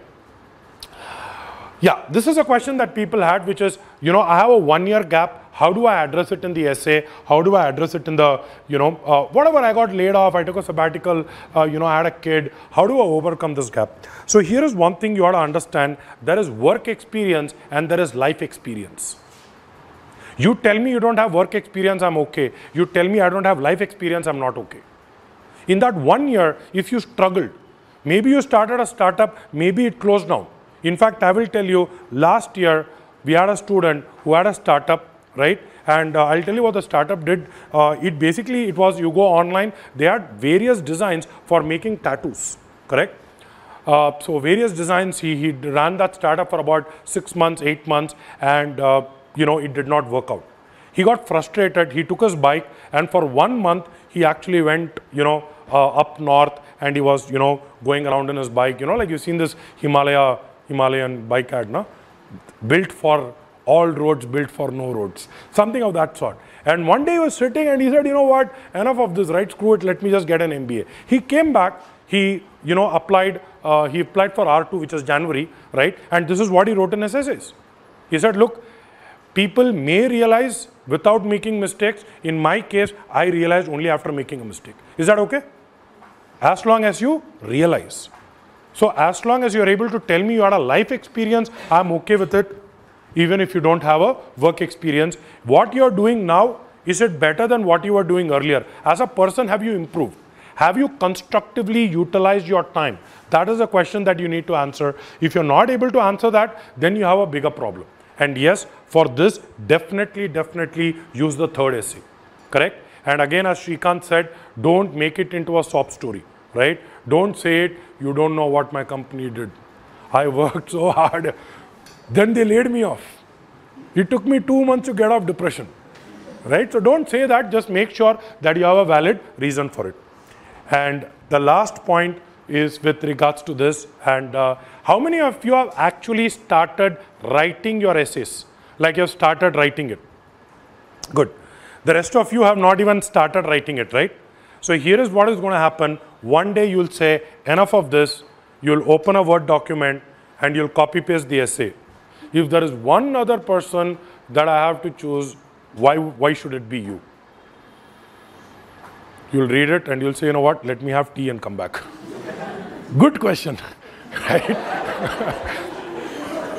And trust me, writer's block can be killing. Anybody who has gone through a writer's block knows. And even when you start writing, you'll read it and it looks like so childish and kiddish. Like, what the hell did I just, it looks like Twinkle Twinkle Little Star, right? So first thing, as I said earlier, is start small. You know, in the handout that you're given, even for those who are on online, we have an ISB kit where we have analyzed the essays, right?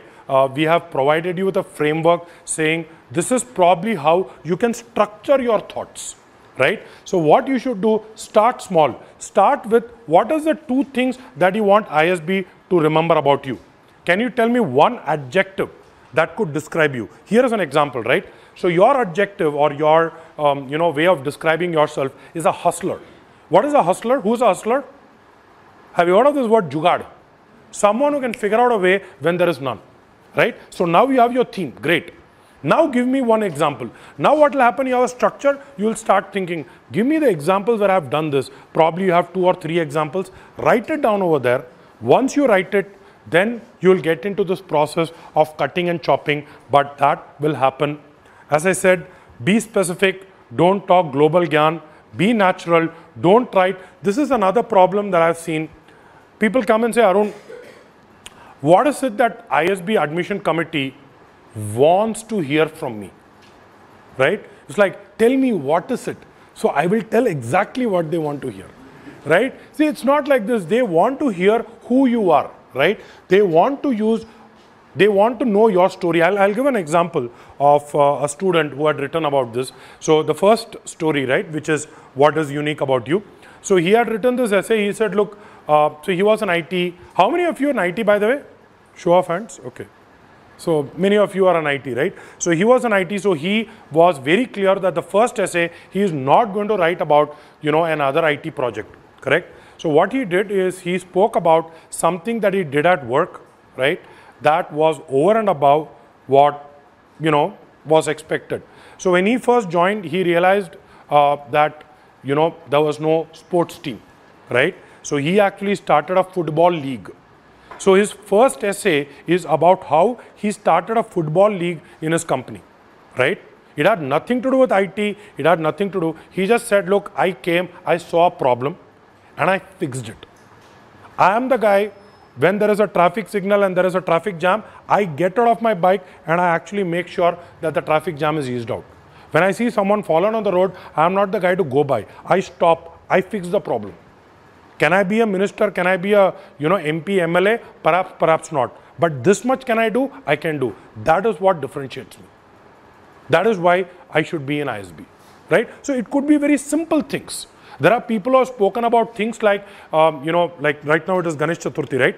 So they have spoken about how there was a Ganesh Chaturthi, mandal, and they actually had to put that Ganesha statue in their community, in their locality. And he said, everything that I needed to know about management, right from finance to procurement to operations, I learned it in 2 weeks. You can imagine the kind of problems that could happen, right? So he spoke about that experience. So it could be any experience. It need not be a great experience that, like you saved the world and, whatever else, right? So that's what I had. Any questions? I'll just show you an example of how an essay can possibly be restructured, reworded. So here is an example of a question that we had from PGP 2013-14. As Srikanth mentioned, if you realize, the wordings are a little different, but pretty much the message is the same, right? That we are going to get very good quality candidates. How could you differentiate yourself? I'm going to read it out loud for those who are not able to see it. I have always believed that accepting new challenges is a way of growth in life. Given my history of excellence and with recommendation from Director of Software Development at lastminute.com, I was given the opportunity to travel to UK and transition the role of a senior business analyst, having an experience of 9 years based out of London office to Bangalore due to strategic reasons. My most significant achievement has been not only taking up the step-up role, but also allaying all apprehensions over quality in moving the role offshore. In less than 10 months, with my astute understanding of technology, I have been able to establish a rapport and trust with business stakeholders based out of different locations in Europe. I have been able to guide my team to deliver projects saving up to $2 million of annual cost for lastminute.com. This experience has given me a wider cross-functional perspective to understand technology vis-a-vis business, which has proved beneficial for not only my growth, but also for the company. So question to you, how does this read?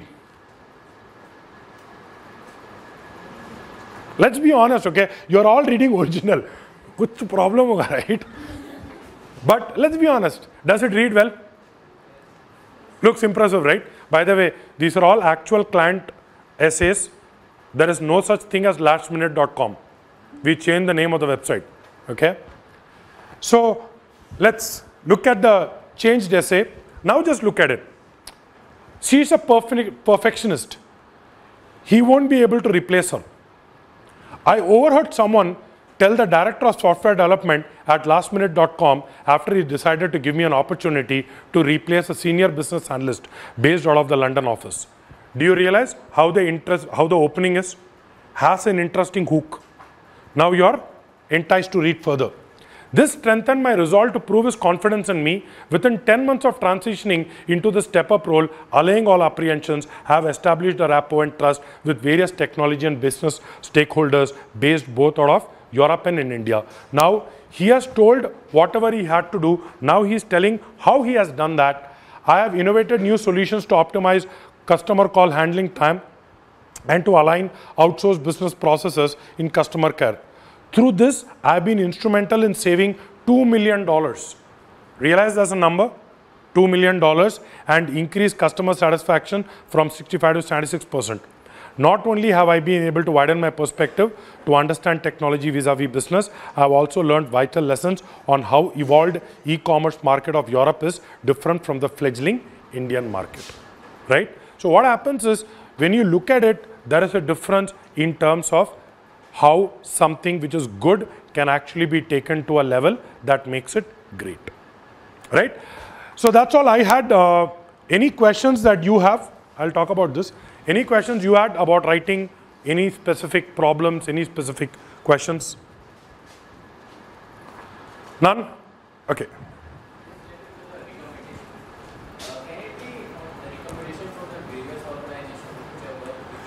How long ago was the previous organization? 1 year back, I'm fine. I worked in a place for 5 years. I know my manager so well. I came into a new company. First 3 months, I was not assigned a project. Then I got assigned. My manager changed after 6 months. My new manager hasn't got an opportunity to know me as well as my previous manager. I'm fine with that. Not a problem. Right?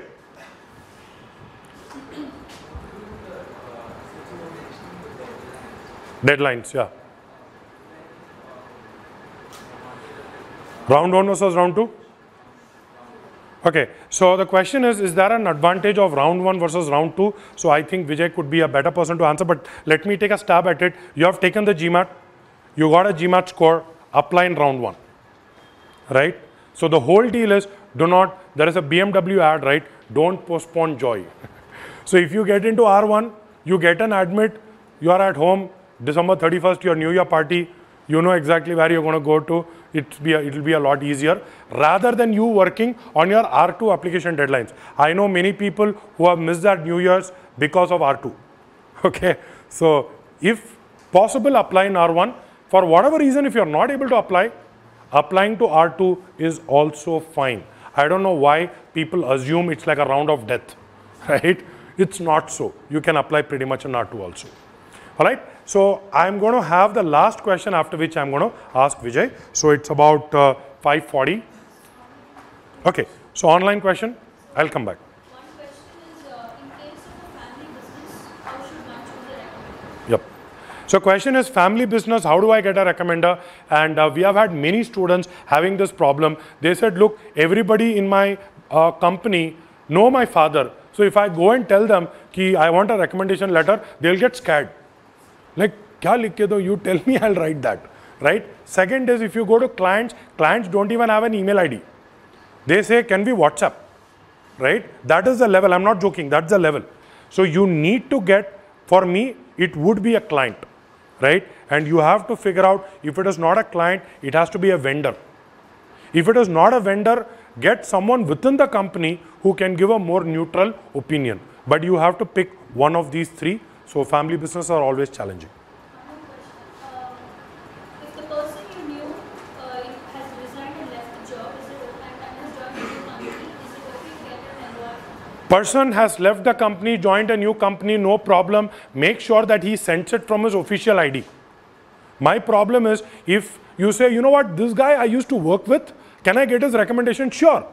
And email ID is, hi, I am Rahul007@gmail.com. I have no clue who this guy is, right? So it has to be someone, and you have to establish some trail, so to speak, right? So as long as you're able to do that, you don't need people in the current organization if there is a very good reason. Remember, you have only one recommendation letter. You have to explain to me why you did not get it from your current manager, right? One more question and then I'm going to give it to Vijay, right? Yeah. You just said now that is what I want to Cool. no, but then I needed some explanation for it. So when you said it's reason and it's not your current manager, I know I can't take it from my current manager, so I take it from my mentor.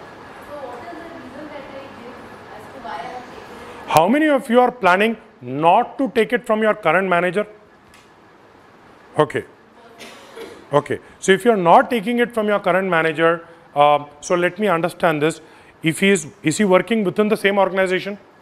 Yes. Is he in a level that is slightly superior to yours? So that so it is not like your friend with whom you go have lunch every day, right? So as long as it's someone superior, there could be a dotted line reporting. There could be a, you know, like what do you call it? Jump thing. Skip level manager. All that is fine. You don't need to worry. It need not be a direct manager. You just need to find someone who knows you well, right? By the way, when I say mentor, don't get like this uncle who stays in my neighborhood. He mentored me right from when I was a child. Has to be professional, okay? No college, no nothing. Has to be professional. Last question.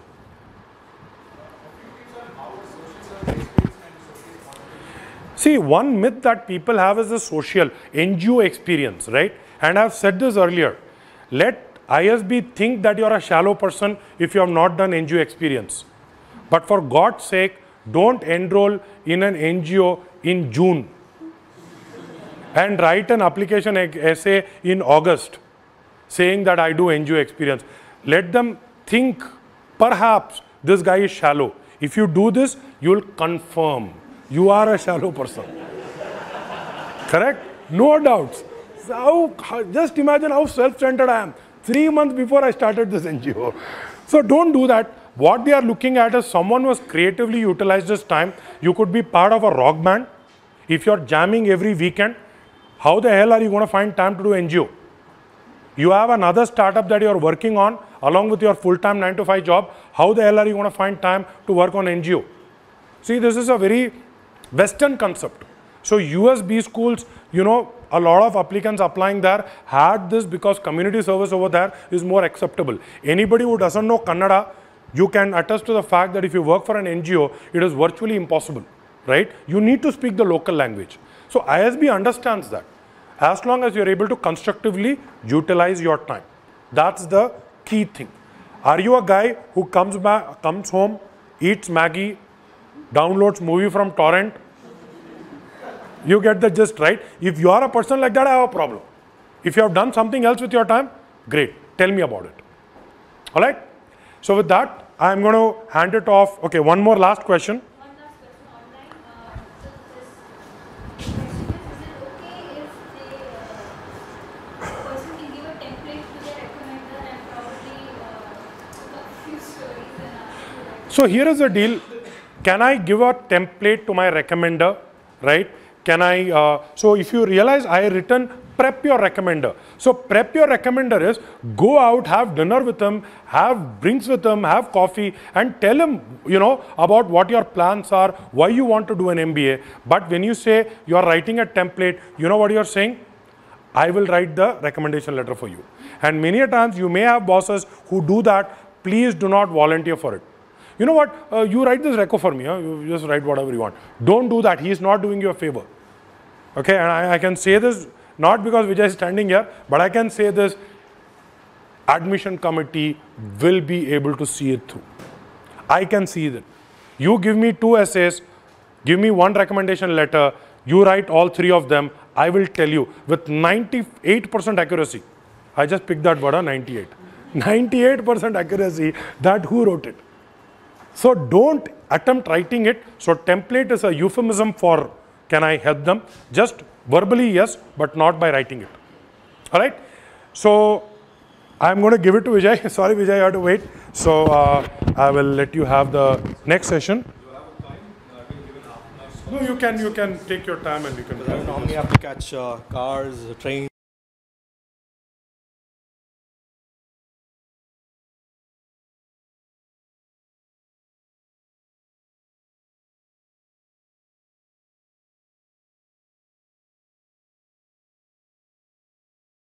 Covering. Now, what all I wanted to say, he made my life easy, and I'm running out of thank yous because he just not gave you a peak view, but also a lot more as to what exactly goes into the admissions brain. I think I'm just here just to show you that this is how the admissions looks. So do you want to still hear more? Okay. So I've got a couple of videos. Do you still have some time? So I've got a video about, it kind of covers everything, the entire PGP program in a nutshell. Do you want to see that?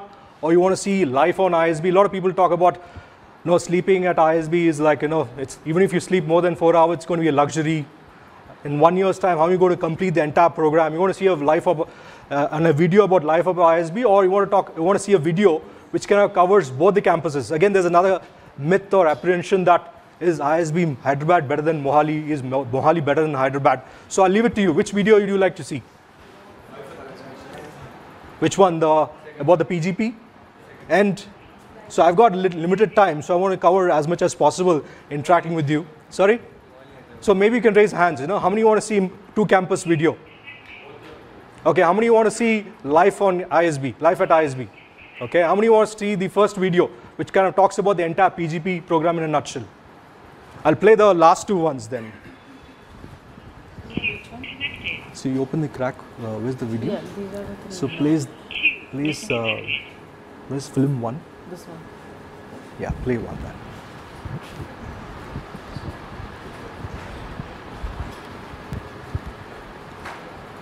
Is the audio?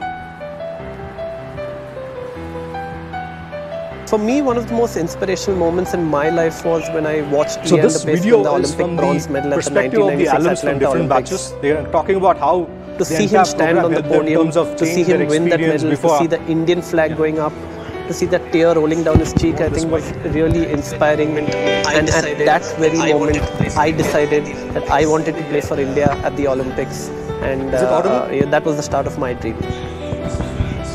My time in the US was when I was first exposed to the internet in a really big way. I still remember opening up my Gmail account when I was in university, and it had been about 15 days since it happened. And there was a lot happening around that because just right after the dot-com bubble, a lot of new business ideas were coming in. We were far more cautious. So I remember the moment quite clearly, sitting at my desk at Goldman Sachs. This would have been 2003. And as an equity analyst, reading a tremendous amount on both China and India and the opportunities that this part of the world presented. And knowing that these are big and complicated markets, and knowing also that the only way to really gain context and understand was to be in them, I quit my job, put on a backpack for the next year and a half, and I traveled extensively throughout Southeast Asia, Asia, and in India for about 9 months. During that time, I traveled via trains, north, south, east, and west, to try and gain an understanding of this country, and was struck by the extraordinary opportunity, both professionally as well as personally. Personally, when I think of Groupon, I think this is perhaps the best shot I will get in changing the way Indian consumers engage with the internet. Olympic Gold Quest was founded by two of India's sporting legends, Geet Sethi and Prakash Padukone. The mission of OGQ is very focused to help Indian athletes win Olympic medals. All of us have been athletes, all of us have been through the grind, and we have been frustrated that the talent was there but the support system never existed. And that's what OGQ aims to do. We aim to bridge the gap between where Indian athletes are currently and where we need to be to help challenge for Olympic medals. So Espada is an early stage venture capital firm operating in India, focused on what we call essential services. India has a very vibrant venture capital ecosystem, but much of that money is focused on technology. We fund nuts and bolts businesses operating at the last mile, which are critical for improving livelihoods, and we think very important to the continued growth of the backbone of India Inc.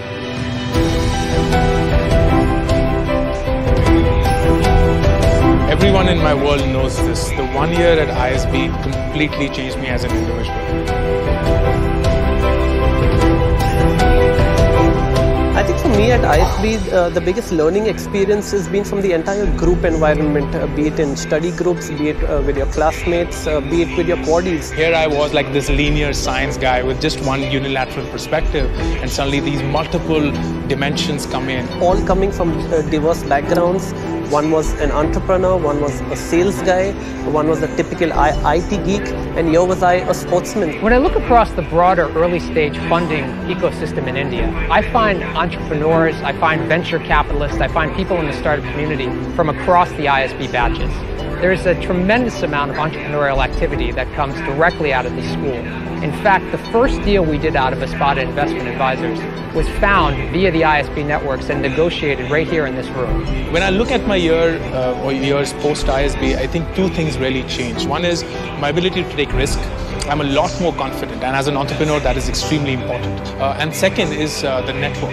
The ISB alumni today is spread across the entire world, almost every company that you can think of.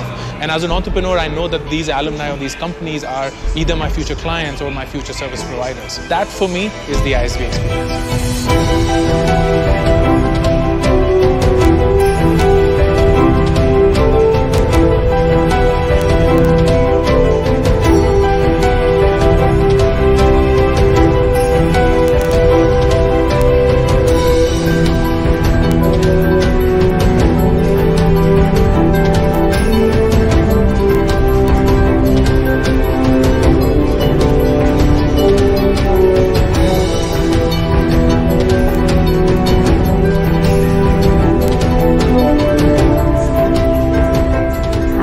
with 8 years of work experience in IT services and a mother to a 1-year-old, ISB for me was the answer to the question, where can I go for world-class business education without really compromising on these initial very special years with my daughter? For me, it was the perfect bridge back to India. I don't graduate with my degree only, but also with my business plan. One thing that ISB really teaches you is to be humble. When I walked in, I was like this big guy. And then my study group, one guy is an army major, 21 years of experience. The other guy is an IIT Delhi grad, 9th rank. And the third guy is a national level footballer. And when you look at myself, just a run-of-the-mill chartered accountant. To learn by doing, in shortest span of time. Life-altering, life-changing, inspiring, immaculate, change the status quo, exhilarating, prioritizing. I'm ready to get transformed by ISB.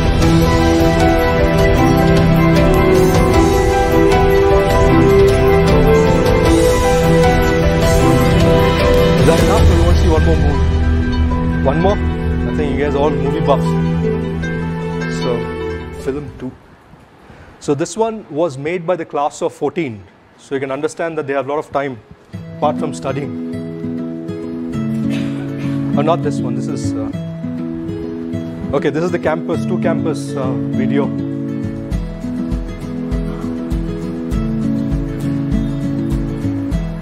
So one on the left is Hyderabad, the one on the right is Mohali.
Enough for one more. Okay, what I'll do is, the other movie is called, Life at ISB. You can also view it in YouTube. A lot of other videos are also available. It's made by class of 014. So what I'm going to quickly do is, I've got a very short window here. I'll open the floor for Q&A.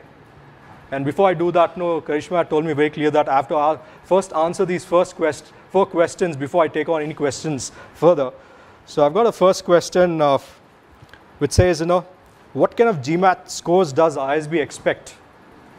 Any idea? 582? Okay, not beyond that. Okay, anything else? Any guesses? Okay, so unlike other B schools, we don't have a cutoff. Otherwise, it makes my life quite easy. I don't need to be standing here. So we have a range. It starts from 600, goes up to 800. The average of that range for the last 3 years is hovering between 705 and 710, 710. And it kind of, it applies for all, YLP, EEO, and PGB put together. You have any idea what YLP, EEO, PGB stands for? How many of you are currently working, or the ones who hate your jobs or your bosses? Nobody's working? So be, I don't know, half-heartedly open it. Okay. How many of you are currently studying? How many are undergraduates? Just one? And the ones who have just recently graduated or falling short of 2 years of work experience? Okay. So just to give you an overview about what YLP, EU and PGP is, all those who are currently studying in their pre-final or final year of their engineering or non-engineering, could be third year, fourth year of engineering, second or third year of your non-engineering, are eligible to apply to the PGP program. It's just the means or the mode to apply to the PGP, not the program itself, through the Young Leaders program, while they're still studying. So it's a different application process. It's a 3-stage application process. The application for that will open up in the month of November, first week of November. And the deadline for YLP is March 25th next year. That's for the stage 1 deadline. And for the ones who have recently graduated or falling short of 2 years of work experience as of March 31st, 2017, they fall under early entry option, EEO. So he or she can still apply without 24 months of work experience. The application is already live. So you can just Google, or you can just you can click onto this link called pgpapp.isb.edu. That's the application link, and start applying. The deadline is same as PGP. It's again a means. So under YLP and EEO, you get a deferred admission. You don't get you get a guaranteed seat, but you get a deferred admission wherein you are given as to when you have to come join that future batch date. But normally the batch starts from April and ends in April. It's a 12-month. That's a cycle year. And for the ones who have 24 months as of today or 2 years above, are eligible to apply for the next intake, which starts in April 2017. That's the difference between EEO, YLP and PGP. So about the GMAT, like I said, the average is 710, while the range is between 600 to 800. And how many of you are aware that we also have started to accept GRE from this year onwards? So again, there's another question. How are GRE scores going to be considered this admission season? Same as GMAT. So it's going to be no difference, or it's not an advantage or disadvantage. The convenience is with you. The option lies with you whether you want to go for a GMAT or a GRE test. So we're considering both the exams. So if you have taken both, a lot of people while they were studying in the undergraduates would have taken the GRE, and after a few years they want to go for a GMAT. So make sure that you apply with the highest score. So how do you consider highest? We don't compare between GMAT and GRE. The only best way of looking at that is through percentile. I can't say if 640 is better than 300 GRE. The only way to look at it is through the percentile of verbal quant. So another one is again GMAT versus GRE, which is better route to take and apply. I'll leave it to you, whichever is convenient. A lot of people from the engineering background prefer going for a GRE because they do have options to apply for a master's or for going for an MBA. The ones who normally take GMAT are the ones with non-engineering backgrounds. So the choice again lies with you. So we accept both the scores. In case you have both the scores, make sure that you only apply with one score, which is the highest. So that's about it. I'm going to open the floor for Q&A. If you have any questions, feel free to ask me. Apart from the ones which Arun already answered. Yeah. Sure. Guys, can you just show me by the show of hands basic how many of you haven't registered outside or have not registered on signed or registered? Just anyone else? You have done it on that. Anyone else? Just put it in there, please. So yeah, you were asking. Somebody raised a question. Yeah. You've taken GRE 2 years ago. Okay. So I had plans of going for MS, but that okay. So would you recommend me to take it up again, or you take up? So we can have an offline score. I don't want to ask you what's your score in GRE, but since it's still valid, you've taken 2 years ago. GRE is also valid for 5 years. So if you feel that it's a competitive score, apply with that. Yeah. My question is that, so not from a marketing perspective, but when you look at global business schools and you look at ISB and probably you look at other competitions such as your IIMs or whatever. So what I want to understand is that it's not a degree, right?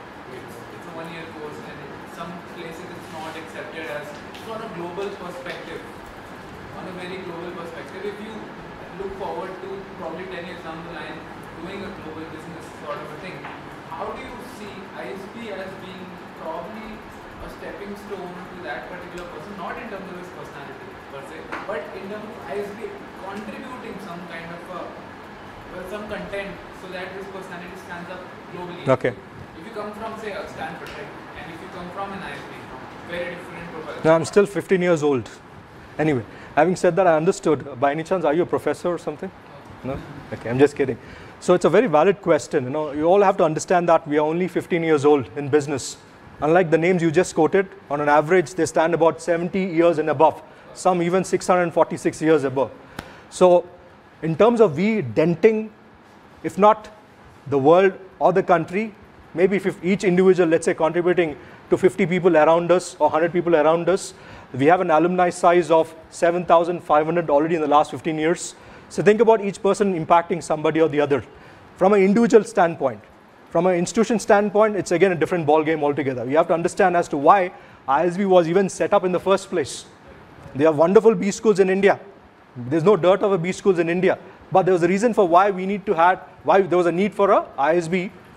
And fortunately, it happened to be in India, not out of India. The reason being research driven. You have to understand that while we are producing good amount of students, but where is the research? Who's going to teach the teacher? Who's going to do research on what's really required in the next 15, 20 years, especially with reference to emerging markets? So if you look at ISB at this point of time, the last 15 years, and I'm sure you can also look up, Arun was mentioning, Google is available, internet is available, I can't lie, nobody can bluff, everything is available in front of you. In terms of centers of excellence we have, in terms of research we are doing, in terms of the faculty who's coming and doing research, permanent and visiting faculty, in terms of people at every body, whether it's state, government, or it's center, the way we can have influencing policy level. I'm talking from a research angle.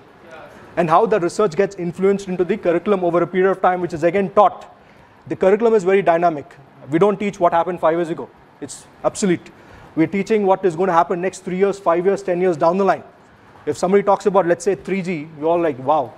Let's say if somebody is doing research at 5G, is bringing that research into the classroom environment through a case study, giving you a glimpse of what's going to change in the next 5 years, 10 years down the line.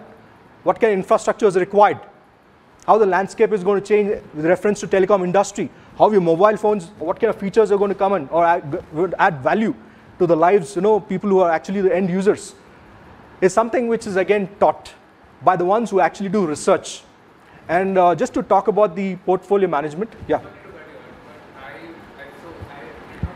my question was, why is it required to? No, I'm just telling you how an individual, so the learning, so end of the day, If I could rephrase it, that yeah. in the 15 years that you said, probably not, let's not compare. In the 15 years that ISB has been there, so as from the vision that you saw then, and what is the vision now, and what has been the impact in that? So just one thing, this is not a journalistic question. Yeah. So let's stick to questions which are related to ISB admissions. I'm just saying you can have. No, I can have I can have you on live conversation. Just to tell you, in the last 15 years, we have more than 454 successful entrepreneurs in a short span of time. Google and find out who they are. One of them is also Neeraj Arora. If you know who he is, he's the guy who was one of the key founders of WhatsApp.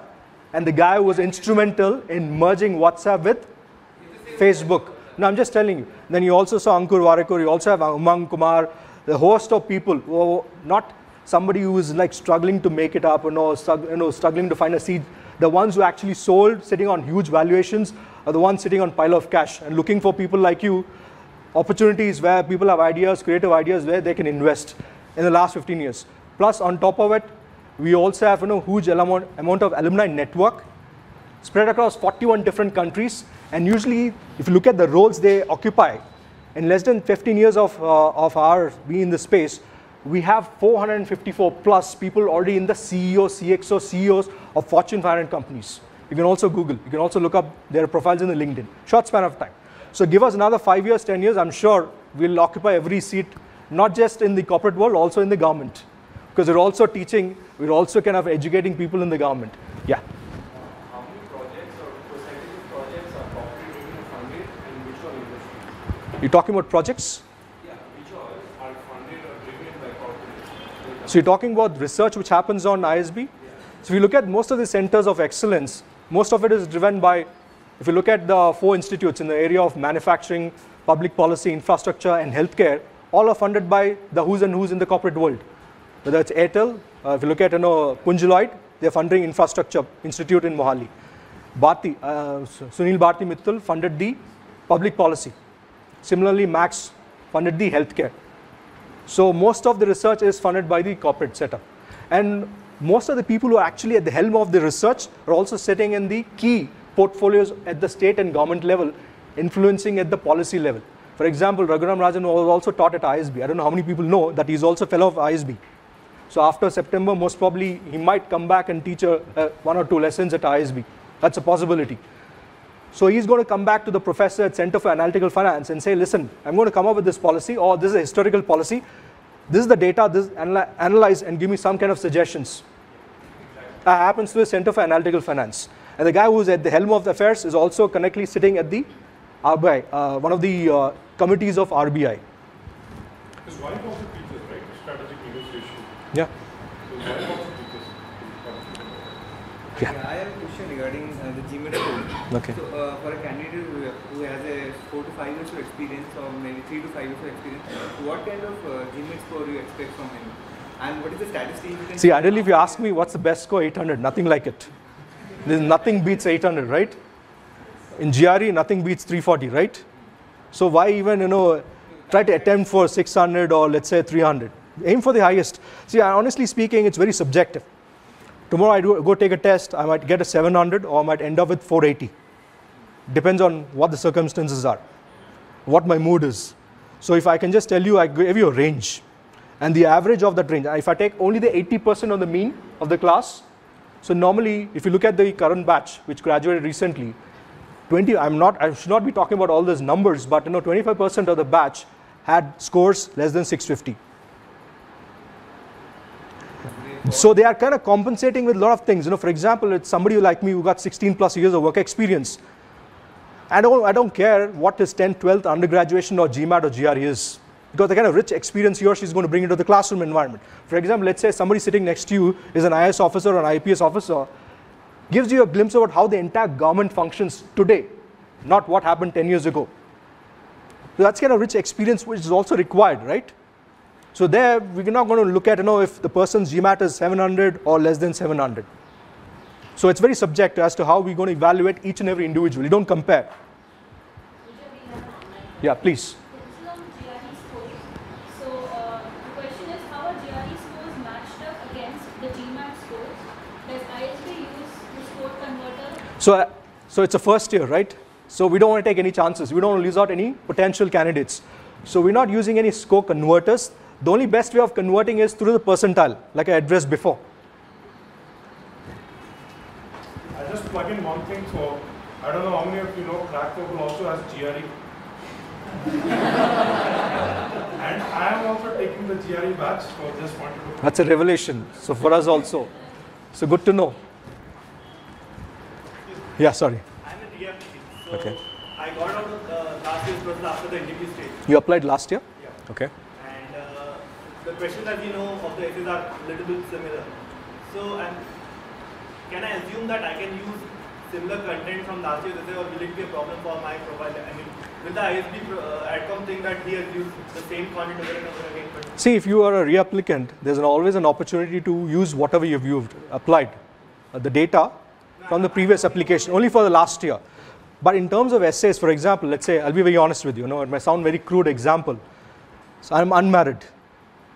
So I put across this proposal to a lady.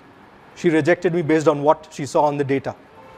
Am I going to reuse the same proposal again, refurbishing the entire content? No. I'm just saying, last year what happened? This year what happened? There could be some sea change in your career, personal life. There could be some kind of achievements or recognitions or some kind of critical, let's say, assignments you worked on or challenges you worked on, which you feel that, no, maybe last year I was missing this particular strength or skill. Due to this assignment or last 6 months, whatever I did, maybe I saw something new in me. Maybe I want to talk about it. Yeah, but that was, I'll save that part for the third essay. So No, I'm just telling you, your perspective about what you want to do 12 months down the line could also change. What you want to do, let's say in long term, could also change, right? If you feel that, no, it's the same, it's not going to change, reuse it. I have no objections. So are you also going to use the previous Only for last year. For example, let's say I applied last year and I got rejected. I can reuse most of the data and I don't need to again punch. You guys, are you going to look into the last year data? So last year, in case he made it in an interview, I'm sure you would have got some feedback or the email or whatever it is. So we're going to review as to if he or she has worked on that feedback. Actually, ISB last time replied that they only provide feedback. So now what's happened is, the batch size has increased. The applications also have increased. So it's very difficult for a bandwidth of very small number of people to actually sit through every application. In the past, we did 2 years ago, we actually did every application, which no B school does that. It's not an application. Since we thought, it might help you in terms of, re-evaluating, as to how you want to project yourself. If at all you want to apply after a few years, not immediately. Always apply when you're ready. Always apply when you feel that your application is very strong. Always put forward your best foot forward. Always make sure that you always talk about the positives. If you feel that, you have a particular negative, which kind of helped you in terms of shape up who you are today, transform you who you are today, it makes sense to talk about it. But don't focus more on why I got a low GMAT or a low GRE, why I could not score well in or do well in my CADs in my 12th undergraduation. Honestly, we all understand that. You don't need to again re-emphasize on that. So, some questions from the back, yeah.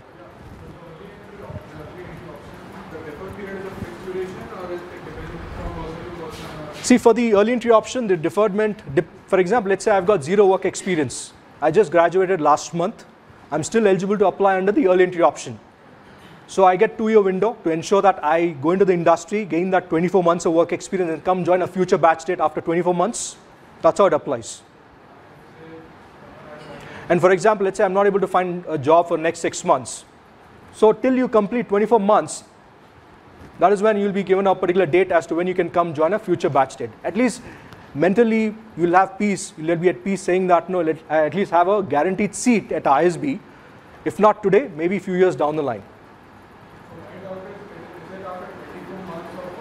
Yes, after 24 months. For example, let's say your 24 months falls after April next year, then you may have to join the following year. So that means that you'll have more than 30 months of work experience. Yeah.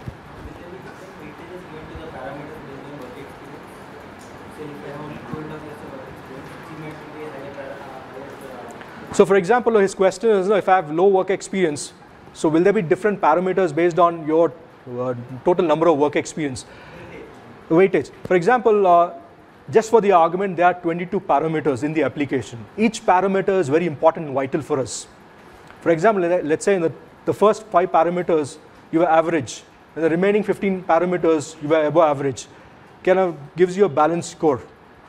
So make sure that, I always tell people, if not excelling against each parameter, make sure that you are at least competitive. So in 2 years, a lot of people have achieved a lot. And 16, 20 years, people have just moved files from one desk to the other. So it's very subjective again. What we're looking, Arun again kind of touched very key things in his presentation as to what we are looking for. Within that 2 years, what has been your critical contribution? Whether you did multiple assignments in one particular role, in what capacity, what has been your single most contribution? Not the teams, not the companies, your contribution. And what was the impact of that contribution? Good, bad, ugly, and was there any learning henceforth is what we want to understand from the essays or from your profile. And also gives us an understanding that, this is the value add he or she brings onto the table. These are the skills or strengths person has, something very unique in nature, which could add value to the one who's sitting next to him or her. Yeah.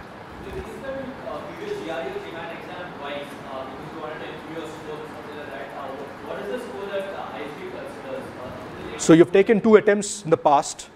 So make sure that you give the highest score. Let's say in my first year, I took the GMAT, my score was 600. Second attempt, I scored 650. So 650 is my highest, not the average. The 650 is my highest score.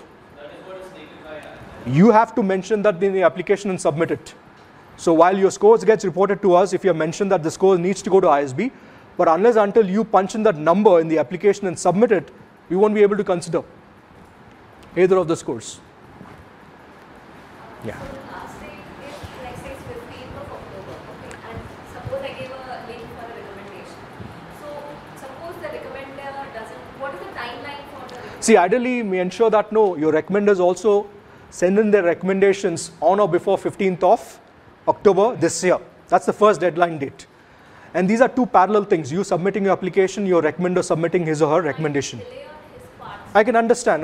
Let's say, for example, my recommender who happens to be part of the Merchant Navy is traveling for the next 6 months, he's on sea, he or she is on sea. Now how do I get my recommendation? Make sure that you reach out to them as early as possible is what Arun is mentioning. So worst come worst, I won't be able to tell you right now that we'll give you a grace period or we'll extend the deadline date. So it depends upon how close the deadline date is. When we feel that a lot of queries come in. Last year, we had very minimal queries where people said that my recommender is traveling or he or she is kind of busy in this particular activity. He was not able to spend time on this. Can you give us a week more? Again, on case-by-case basis, we gave that extension. Not publicly announced that we're giving a grace period of 1 week. So ideal time is 15th October. Ideally. That's how you should work. And the last deadline date for the next intake is January 15, 2017. So these are two deadline dates before which you can apply. Just to touch upon what Arun said, if you're applying in round 1, so obviously you have to understand that all those working professionals, that by the time December 5th arrives, you'll get to know whether you made it to ISB or not, whether you got rejected or admit. Post which you still have a couple of months to serve your notice period. I've been told that, especially the batch which recently joined, it was very difficult for people to get themselves relieved from their existing roles. Not many were getting the relieving letters or were asked to, it was not a comfortable relieving because they had to serve 3 months of notice period. Suddenly IT companies have bumped up the notice period from 1 month to 2 months to 3 months now. In case anybody is planning to apply in round 2, by March 5th next year, you'll get to know whether you made it to ISB or not. So by April 3rd week is when the classes start. Look at the timeline as to how much you can. It's very, very, very short. In case your boss says suddenly you've been promoted or you're going to get a promotion, then again you're in dilemma whether to accept or to go for a promotion. So make sure that you apply as early as possible. Unless until somebody like me, let's say I've taken the first attempt at GRE or GMAT, I've scored very badly and I feel that I need more time to prepare on that, then it makes sense to prolong. Normally people tend to apply as early as possible. And all those people who are applying in round 1, so from this year onwards we instituted something called full merit scholarship of 20 lakhs each. Only for round 1 applicants, while partial scholarship of anywhere between 5 to 10 lakhs applies in both round 1 and round 2 under merit and mean based.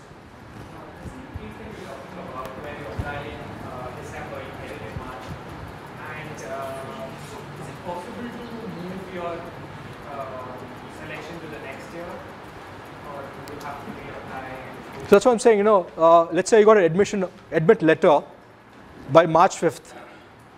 There have been some instances, case by case, again, when we kind of gave them a deferred. For example, somebody met with an accident, was bedridden for 6 whole months. I'm talking about live cases. I'm not just throwing something in the air.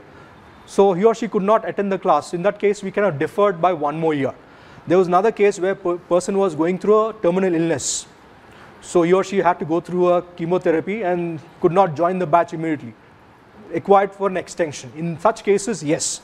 If, for example, let's say my boss says I'm going to get promoted in 2 months down the line. In that case, you may have to take a call whether you want an admission offer letter at ISB or a promotion in your company. We can't.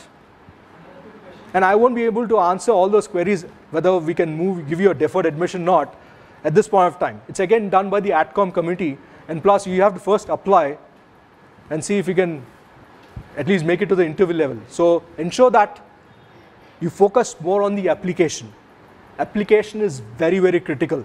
Interview will happen, but make sure that you stress more on your extracurriculars, your essays. Essays are very critical here.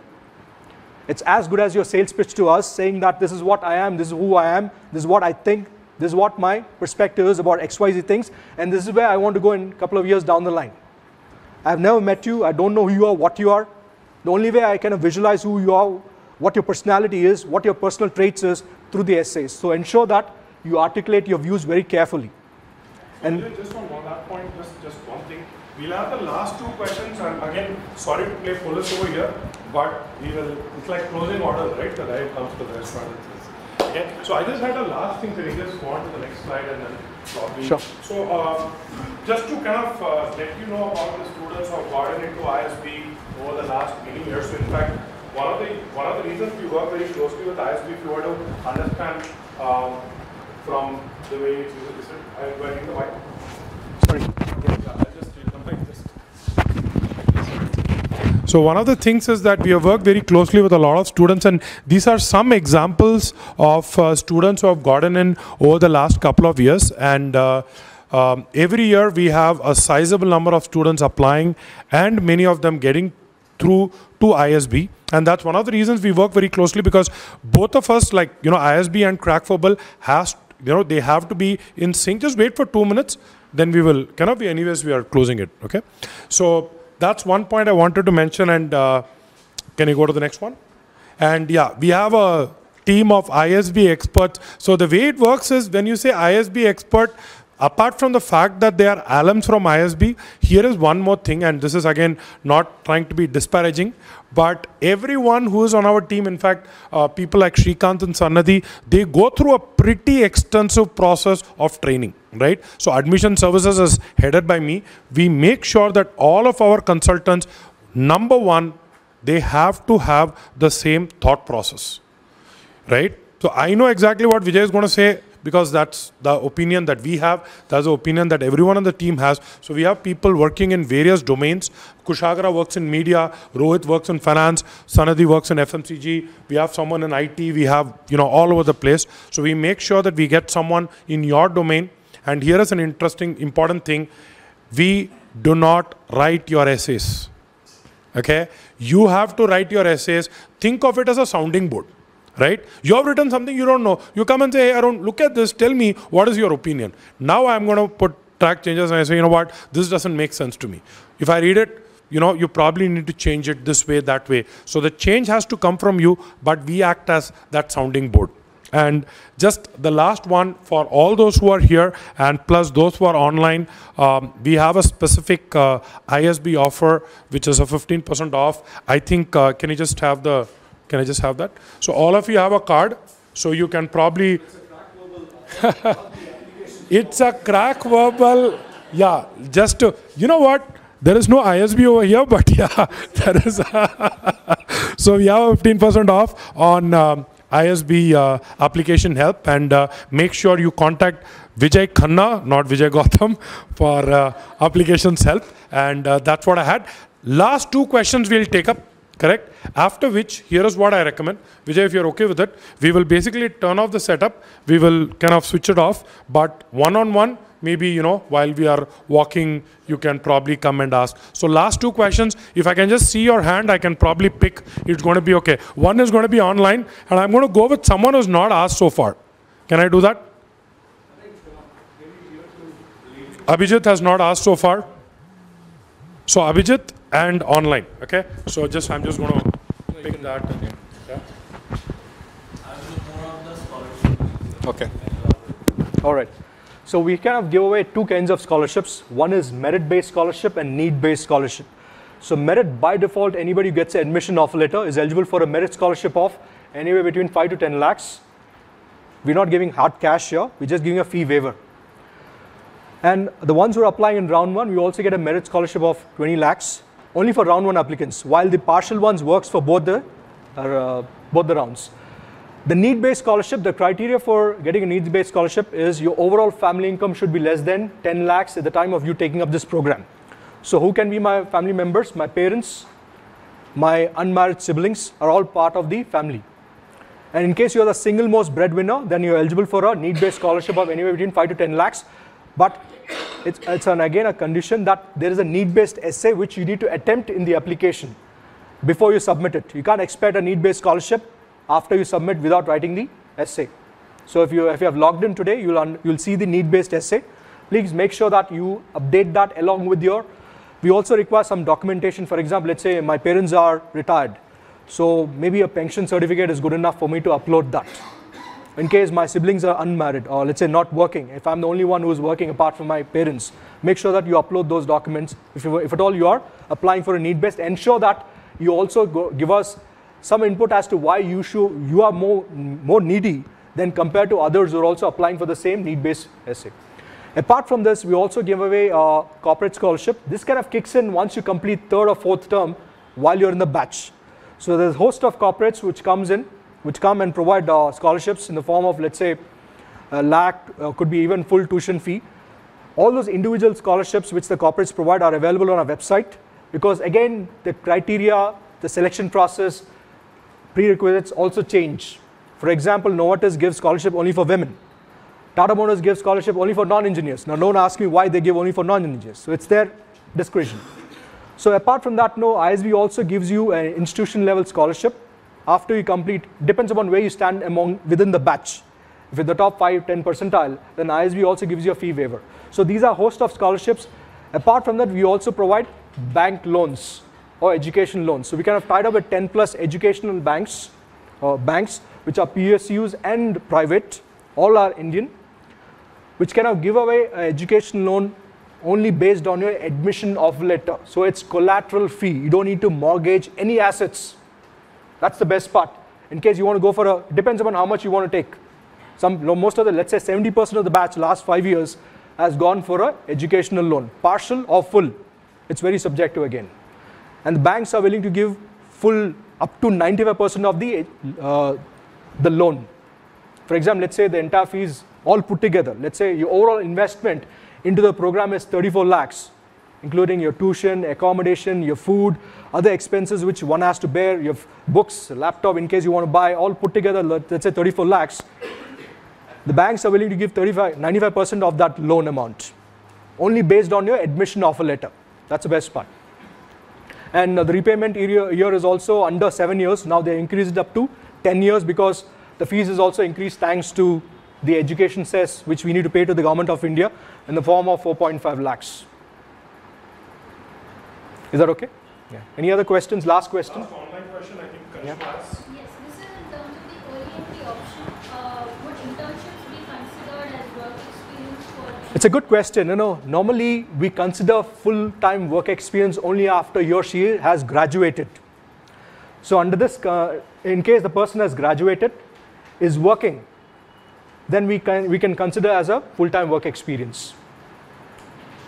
So for example, a lot of people in the first year of their corporate world get into a lot of training.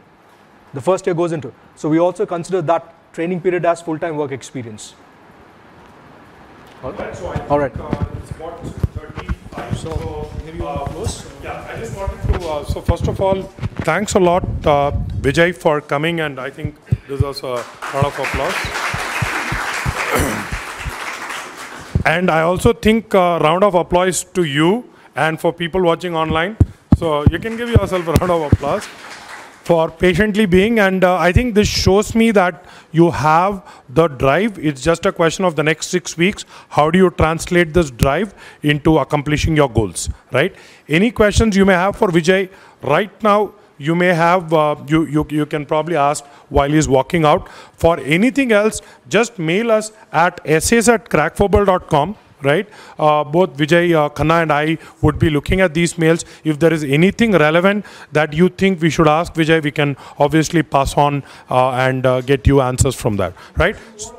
Yeah. In case you want to write directly to ISB, you can use pgp@isb.edu. So once you are undergraduates, ylp@isb.edu. Those are two email IDs. So pgp@isb.edu and ylp@isb.edu to reach out directly. All right. Thanks a lot. Good night.